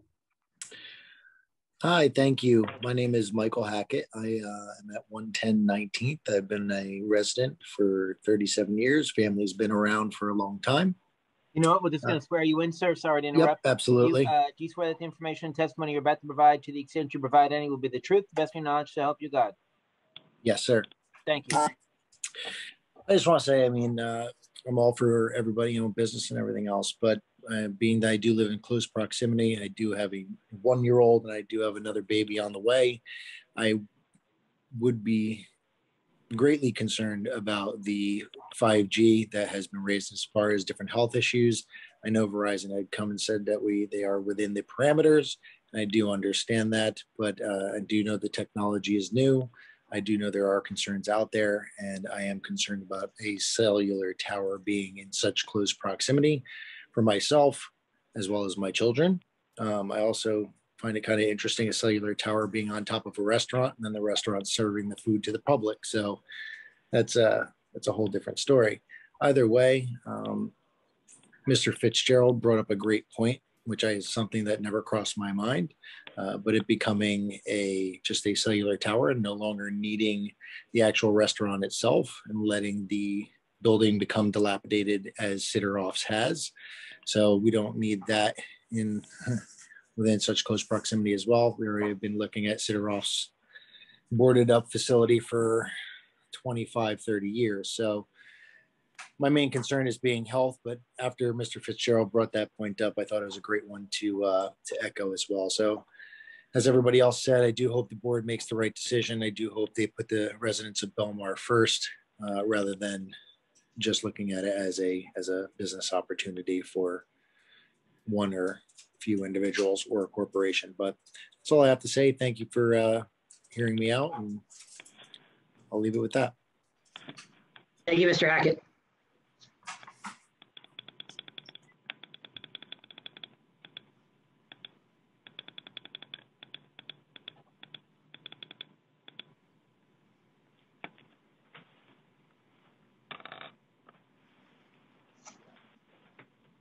Go ahead.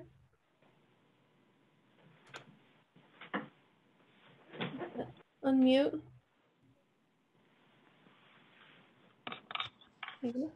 George Catronbone, owner of 103 and 105 19th Avenue. All right, good evening. If you could just spell your last name, please. Sure, C-A-T, Cat, R-A-M as in Mary, B-O-N-E, Bone, Catronbone. All right, good evening and welcome. Do you swear that the information and testimony you're about to provide, to the extent you provide any, will be the truth, the best of your knowledge, to help you God? I do. Thank you. Thank you. I'm in Belmar since 1949. And I would like to acknowledge and thank the board for their comments. I think they did a great job. I think the Verizon team has had some weak responses that I'm very concerned about. This is not a benefit at all to the residents. It's only a detriment. And the common denominator here, it's a very emotionally charged subject, and the board has done a great job. And I really don't know why Verizon and Mama Luke's team of expert witnesses hasn't done a better job. Our Mr. Ross, regarding the tower, the tower seekers found breakers acceptable, but if the owner was not amenable, that the Spring Lake Pavilion, which is really north, that exceeds the RF threshold. I mean, how could they say that? They're not making sense. And that kind of response is not acceptable. And Mark Fitzgerald, I mean, is concerned about the usage of epic concern, and it wasn't adequately answered. And that's a very, very critical issue that Mike just brought up as well. And Mr. Hutchinson's question wasn't answered regarding the life safety issues. I don't care what the 5G, in meeting the federal guidelines, that doesn't erase the threat and danger that is a clear and present danger. So I'm very, very concerned, and I'm concerned that Ocean Avenue in Belmar really has been the lighthouse of the shore area there. And for us to let a residential area like that become bastardized by the possibility of multiple towers, that, and the other redundancy was ludicrous, is that learning from the responses here that it would only serve the Verizon customers on the beach. I mean, what is that about?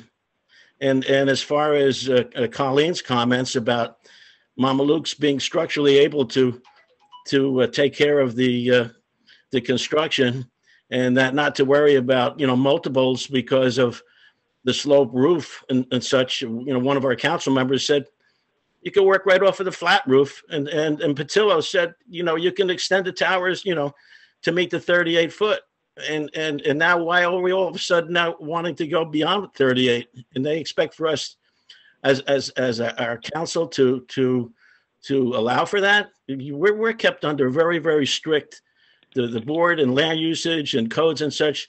And Belmar's done a great job. And anybody that's tried to build or put additions on or whatever knows that Belmar's tough. And they do it really to keep the integrity and keep the beauty of Belmar, what it was by our grandparents and what we expect to leave it to our children.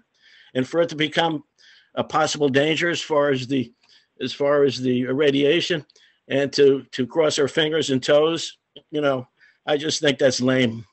And I hope that the board continues to do their due diligence to protect the residents and keep Belmar safe from self-serving types of initiatives like this that sometimes falls through the cracks because of our city fathers not being careful and being the decision makers. So I thank you and good night. Thank you, Mr. Kettenboom. Is there anyone else? Oh, there's.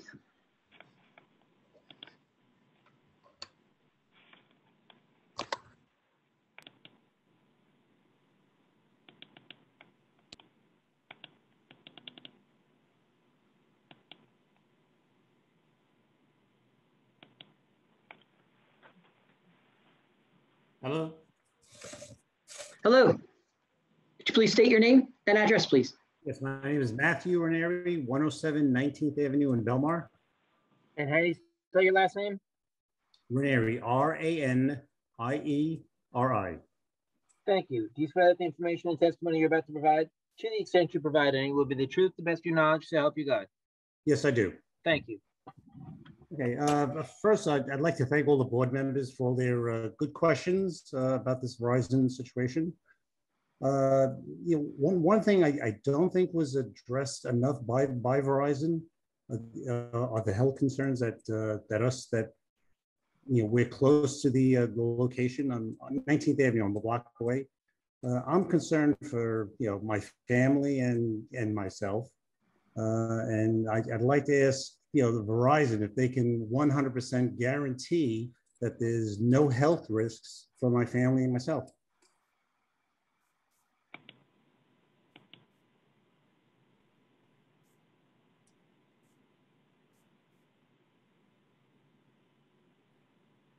I can take that. Within the limits of what the FCC mandates that we build equipment by, the emissions from this site will not be more than 3.6% of what the FCC allows for general population exposure. This includes frequencies from low band emissions and high band emissions that include the 28 gigahertz band that 5G would be deployed on. Okay, all that technical jargon is fine, and I appreciate that. But I still haven't heard anyone say that they 100% guarantee that there'll be no health risk for my family and myself. Regardless of the FCC guidelines. Is enough known about 5G to, at this point, to guarantee right now that there's no health risks?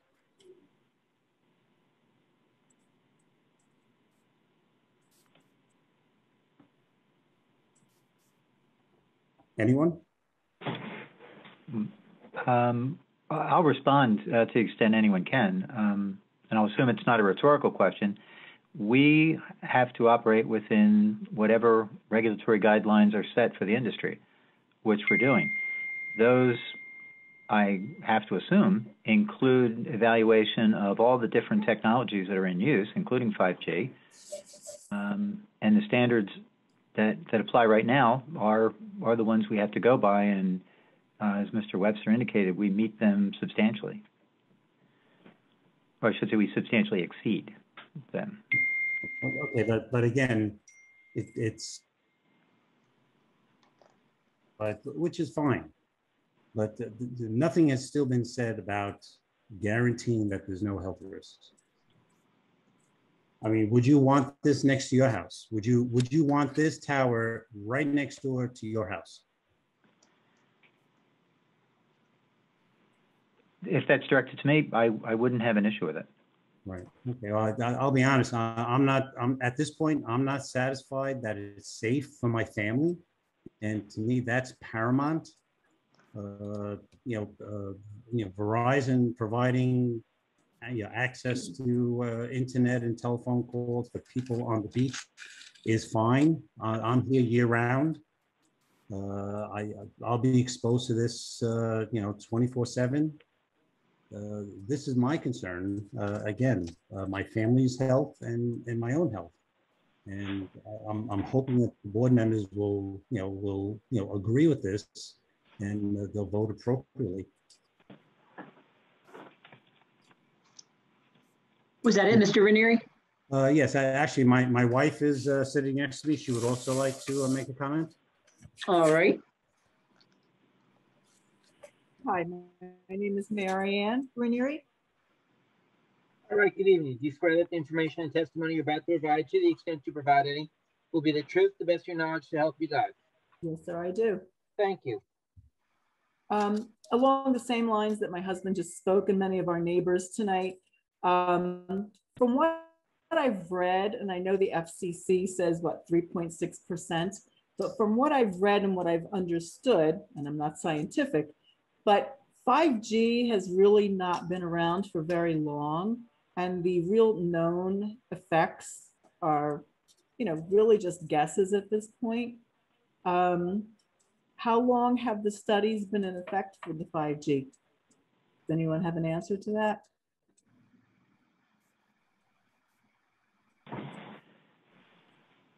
If Mike Webster has anything to offer on that, I'd give it to him.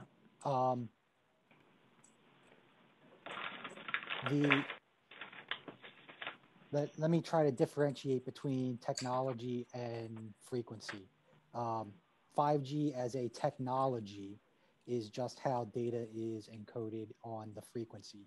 The frequency itself is what the emission standards is developed to determine how much exposure you are allowed to have.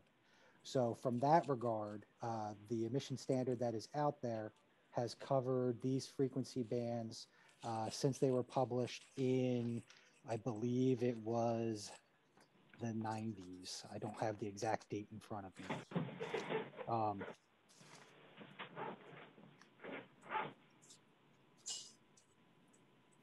Yeah, I do not have the date that this was published in front of me.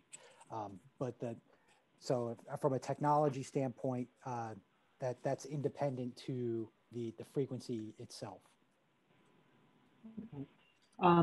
Also, my understanding from what Mr. Kennedy spoke about is the FCC guidelines would supersede what the board has to say if there is a gap in coverage. So again, as a resident in Belmar since 1999, and we do have Verizon coverage. I've never had an issue. As a matter of fact, we switched to Verizon because we had better coverage. So I'm not sure that there is a gap, and the gap just simply seems to be for the summer population. So is there really a benefit to, I'm sure financially, but is there really a benefit to a 2 to 3 month coverage versus all of us who are here for 12 months? What's the benefit to the 12-month full-time resident that pays taxes 12 months out of the year, pays for a full price beach tag, has to fight for a parking space? So what's our real benefit here?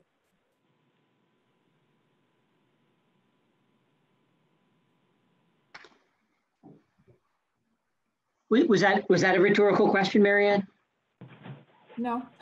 Was it directed towards? What is our real, I mean, financially, I understand financial benefit is to the owner of Mama Luke's, and I understand now why he kind of took that property, because it's standalone. He'll make money whether he sells pizza or not. But we who are paying taxes every year, full taxes with really, it's not like I got a break for parking or a break for a beach badge. So now Verizon wants to put a tower in my backyard. What is my benefit? Verizon, can Verizon answer that? What's the benefit to me? Sure, I can. And what we have these applications and installations in a lot of towns, a lot of shore towns, where you have the summer spike in population, and the question is raised often by local people: what's in it for me? And the real answer is that any shore town does benefit from having attractions that bring in summer crowds that spend money, that help the local economy. And the benefits of service, you need them most intensely, obviously, in the summer. But the benefits to your local police and first responders, they're year-round. And the improved service is there year-round as well for the year-round residents. You may not have as intense a need, obviously, because your population is quite a bit smaller in the off-season, but it's nonetheless there. It's incremental, but you'll see faster response time, faster data loading. It's the benefit of improved service generally, and specifically improve service that lets you, still serve the needs of the people who come to Belmar in the summer for the reasons that they come there, and I assume, help your local economy and, your local businesses. So respectfully, I ask, have the residents of Belmar voiced a concern about a lack of service from Verizon 12 months out of the year?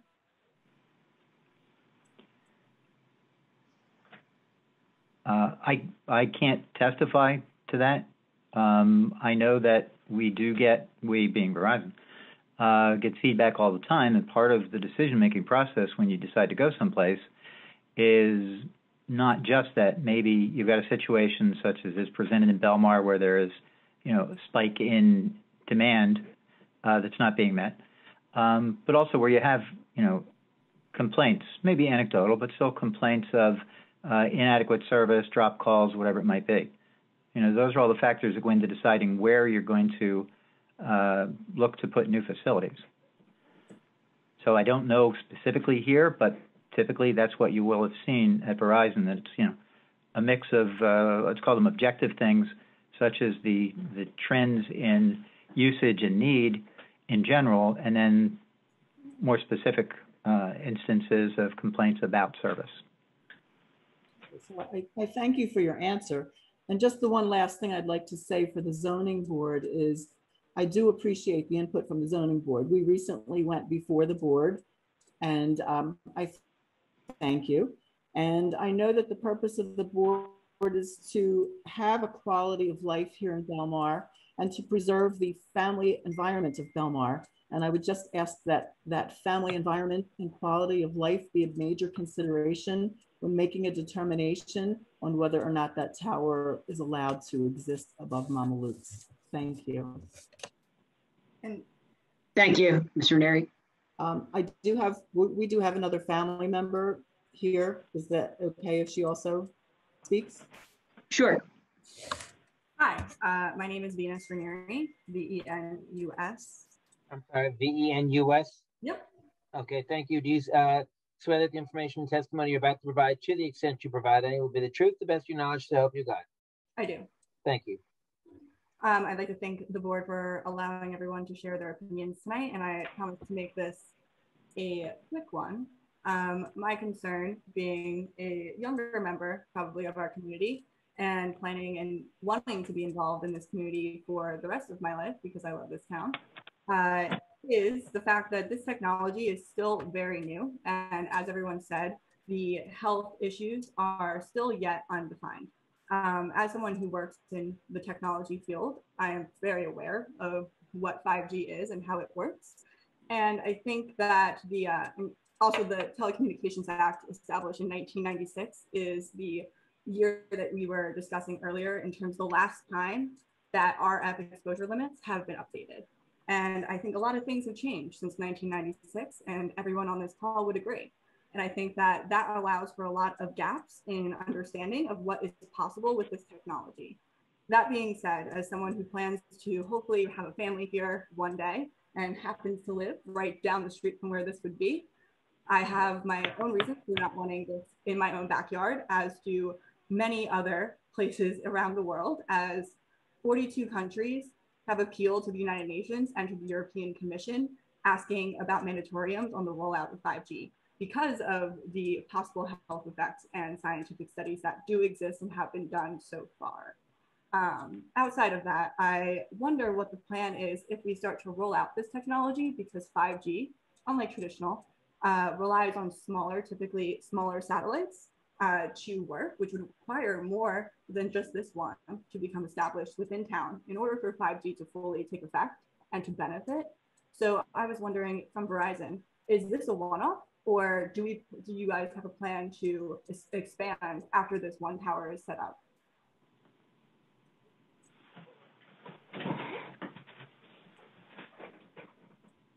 I'm not sure I understood the question, but right now the proposal, besides Mama Luke's, it would be for the installation of the DAS system along the boardwalk. So that's the current plan in the overall to address the service needs in the town.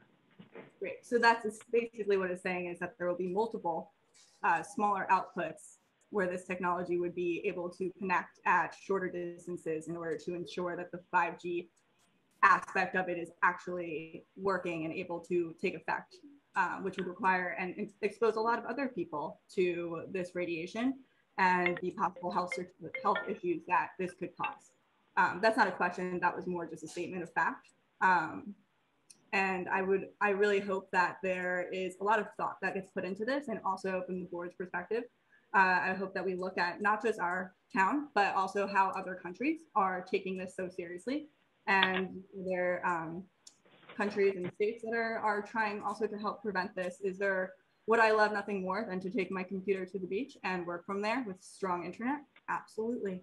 But I would like to also ensure that my family and my friends and my community are safe in doing so. That's all. Thank you for your time. Thank you, Mr. Neary.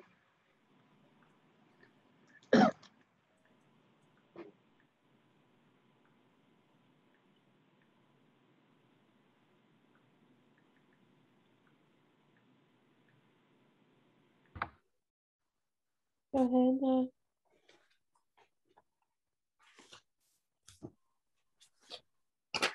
The person labeled as Mike, did you want to speak again? Yes, I just, I don't think it was lost. I'm sorry, on just the, state your name for the record, oh, please. Mike Ritelli, 117th Ave. And you were previously sworn, correct? Yes. Thank you. I don't think it was lost on the board, but I do want to point out for the record that when the representatives from Verizon were asked if they could guarantee that there would be no health concerns or health risks, it was not answered.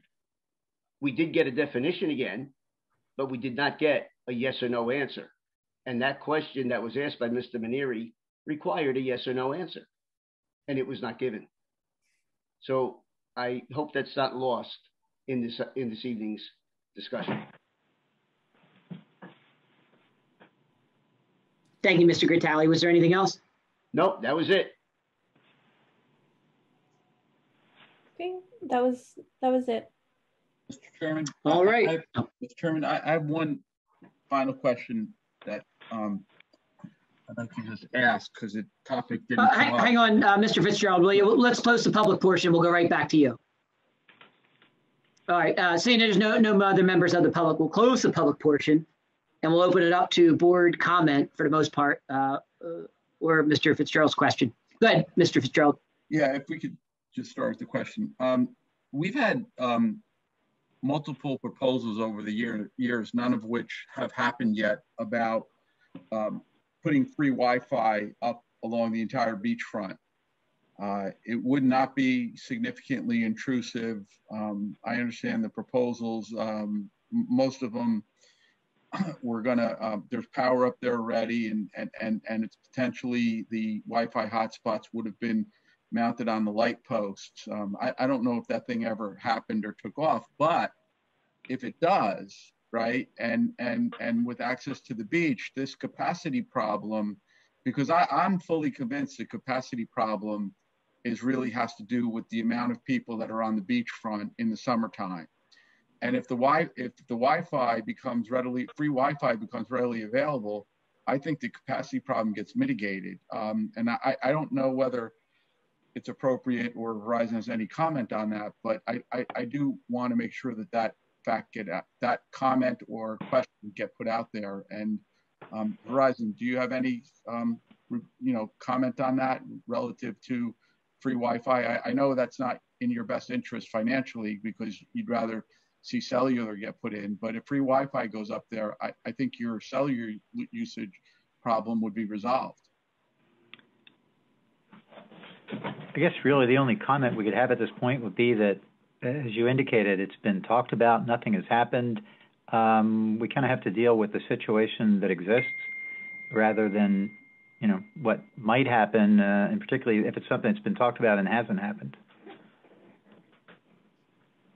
Right, but we can go to the town and bring this issue to them and stress the importance of it because, obviously you're hearing a lot of concerns being voiced here. And if there is an alternate solution to solve the capacity problem, and it may not necessarily be a Verizon cellular tower solution, there's a bit of an obligation to at least explore that more seriously than we have in the past.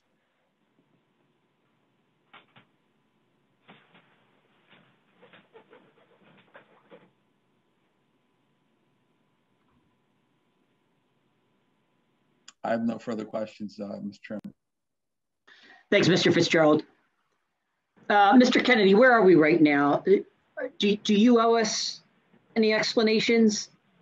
Can we move forward? Yeah, I mean, I tend to think that from the early conversations that we were going to do more research on some of those questions that they had. I didn't know if that's the sentiment of the board. I know at least one or two members did ask for some specific answers. I think it was Ms. Dietz, and I think I understand what she was asking and agree. A clarification on that might be good for the board. And I think there was some discussions about could there be restrictions on, meaningful restrictions on co-location. And I think there was just some further questions regarding the limitations of the restrictions vis-a-vis the financial federal regulations. And I think there was a question regarding the questions about the tying in the antenna use with the, for lack of a better word, functionality or continued functionality of the underlying building or use. Thank you, Mr. Kennedy. Those are things that if and I say this respectfully, if we're looking for a legal quote unquote answer or guidance on that, I would definitely have to do some more research on that. I'm sorry, I'm just not prepared to answer those nuanced questions. Excellent questions tonight. I got you. Mr. DeLucre, do you think you could answer those questions tonight? Or would we be better coming back, hearing the answers and then discussing some more? My takeaway from tonight's proceedings is that there are substantial enough questions that probably need offline discussion on our side and between myself and Mr. Kennedy. And I understand, as he's just expressed, there are certain things he wants to look at as well. So my request to the board at this point would be to carry us to next month to give us time to do that follow-up work and provide the board either in advance or at the next hearing, however appropriate, with whatever responses and thoughts we may have on those issues. All right, thank you, Mr. DeLucre. April, do we have openings next month?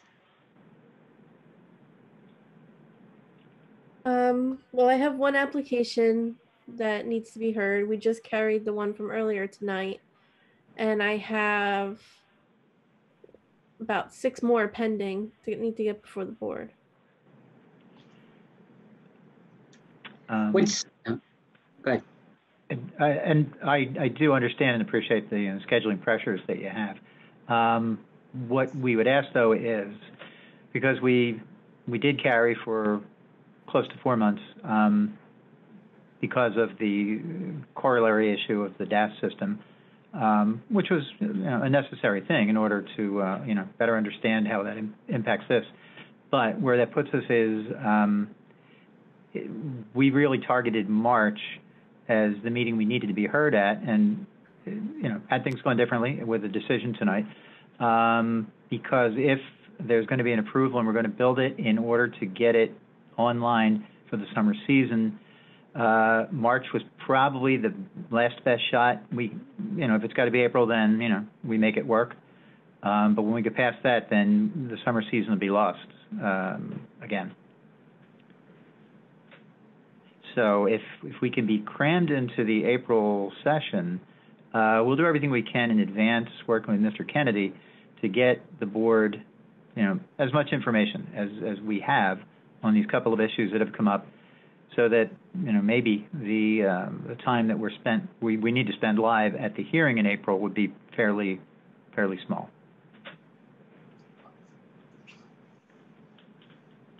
I think that's acceptable, Mr. DeLucre, acceptable request. Thank you. April, Kevin, I mean, that's, you know, yeah, they're first in line, you know, we. Sorry, I did remember that there are 2 applications that I had given that meeting day to, plus the one from earlier. So this application would be number 4 for the night. We're number 1 for the. There's one other option, which I'm sure the board's aware of.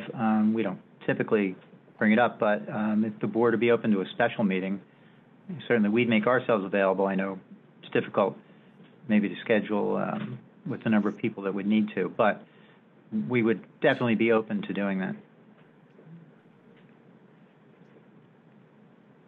If we were to do that, though, you would have to renotice because we wouldn't be able to establish that date tonight. Oh, that's understood. We also as long have as we another had special meeting coming up too. Right. I'm sorry, I missed that. I think there's a comment. There's a special meeting already scheduled for next week. I think April, correct? Correct. Oh, okay. Well, yeah, that would be out of reach for us anyway, I think. Right. Right. And I think that one's actually already full as well. Or at least that's what I think. Correct. So, Mr. Chairman, what I would think is we should adjourn it to a date certain tonight, and then, you know, if the board wants, April can talk about a special meeting later on. But I don't know that there's an appetite for that, and if not, we at least should give. I think at least Mr. DeLucre would want a set night for, I mean, a definitive meeting date tonight to leave it, so he doesn't have to renotice unless there's a special meeting. I agree. I agree with the date, setting a date certain tonight. I guess it's just a matter of deciding what the date is. Who is this up to? Is it up to me? Yes. You know, I mean, obviously, we try to juggle things as best we can. So, you know, within your reasonable discretion, absolutely. Or you can adjourn it and then say, look, I don't necessarily know if you're going to get heard, and we'll have to check in with that later on. I mean, there's a lot of things that go into all these factors. All right. I think we just take our next available date for this hearing. I know that's not your wishes, Mr. DeLucre, but we've had a lot of these applications that take a long time to go through. We don't get all our questions answered. And we've got a stacked up list of applicants here. What we've been doing is trying to process them as fairly as possible and moving them through. With that, April, can you tell us what the next available application date is, or meeting date would be? So after April 22nd, it's May 27th. All right. I would then propose it's the we hear this Verizon this Verizon application again. We carry it to the May 27th meeting. Mr. DeLucre, again, I know that timing is a sensitivity, as it is with all applications, but you have been hanging around, and we appreciate that. For the record, do you consent to extend the time frame within which the board has to act if this application is going to be carried to May 27th, 2021? The answer will be yes, but may I make a additional request? If something opens up between, excuse me a second. If something opens up on the April session, if somebody drops off, if we could be moved to that session, that would certainly be helpful. If we needed to, we could renotice, or if the board was open to this, we could announce this application for the April meeting with the understanding that, you know, it may not happen and it could be a last-minute decision based on what your agenda looks like. And if we got to April and there was nothing available, then, you know, just be a question of announcing at that meeting that it's going to happen in May. Mr. Kennedy, that sounds fair. If we put them on the list as the fourth applicant for that night, Sure. would that work? Yes, and it's just the understanding that we all know that if nothing breaks his way, he's probably not going to be heard that night. But we can, April, what is the April date? The 22nd. All right, so we would be, the proposal then is to carry this, adjourn this hearing to April 22nd, 2021, 6 o'clock p.m., correct, April? Correct. And it's going to be a remote meeting. Yes. Without the need for any further public notice. So, ladies and gentlemen, there's a lot of you who zoomed in tonight, and on behalf of the chairman and the board, totally appreciate your investing your time in this application, but there will not be another notice. So if any of your friends had to get off tonight and zoom out, please let them know to zoom back in on April 22nd, 2021. So Rich DeLucre, do you on behalf of your client consent to extend the time frame within which the board has to act on the matter? I do. Okay, thank you. And Mr. Chairman, just for the record, we should probably have a quick motion to so carry this application to April 22nd, 2021. Sure, I'll make that motion. Can I get a second? A second. Thank you, Mr. Green. Oh. All in favor? Aye. Aye. Anyone opposed? Okay. None. Thanks, Mr. DeLucre. We'll see you in Thanks April. very much. We appreciate your time and patience, and we'll work closely with Mr. Kennedy between now and then. Thank you. Thank you. All right, board members, we have an executive session that we're going to try to keep to 10 minutes after this meeting. Yes. So you'll have to log off and log back in. Hold on, don't do that yet. Right? I have one more thing before we do that. Sure, go ahead, April. I received a letter from Len Forsyth of 1599 Maplewood Road. I'll just read it real quick. Due to the uncertainty created by COVID-19, which included employment instability and the ability to find contractors, we are requesting an additional 24-month extension to complete construction on the addition approved by the board. Based on when we were approved by the board, we have 24 months from May 28th, 2020 to complete construction. If our request is approved, our new required completion date would be May 28th, 2024. Does anybody on the board have any objections to extending it that far? I see none. April, has he started construction yet? No. Nothing's been started? No. Why don't we do 1 year?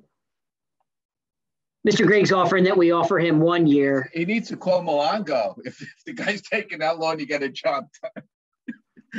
I mean, it was his resolutions state till 2022 is when he would have to have it completed by. So he was asking for 2 more years beyond that. I think it's not an issue of getting a. I mean, he also said, you know, with COVID, there's probably financial issues with work instability. Is anybody opposed to offering it? Oh, go ahead, Mr. Zenovich. Is this an entire knockdown and a brand new house being built? Is this is? No, it was an addition. All addition, I think. Yeah. Off the side. Right. Is anybody opposed to offering him 1 additional year? And then he would have the option to come back and ask for more if he needs it. And we hopefully encourage him that he can get it done by 2023. Is that right? Yes. All right. Does that work for everybody? All right. And are you okay with me just sending him a letter for that? I think so, unless anybody objects.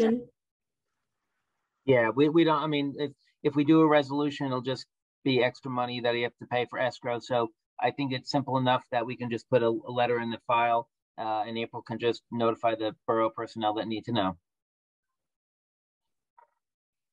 Okay. Excellent. All right. So yes, we are going to go into closed session. We're going to need a motion to adjourn the regular meeting and go into closed session. We are not going to come back to public session because there's no more action that needs to be taken. And just for the record, this two-part motion to A, adjourn the public meeting, and B, go into executive session. Just by New Jersey law, we have to say that we're going to be talking about pending litigation, including the DeFranco litigation case. Minutes will be kept and made available to the public when the need for confidentiality no longer exists. So, Mr. Chairman, if we could have a motion. I'll make that motion. Can I have a second? Second. Thank you, Mr. Malenga. Aye. Aye. Okay, so in your email, you have the separate Zoom instructions for the closed session. All right, thank you. This meeting's adjourned.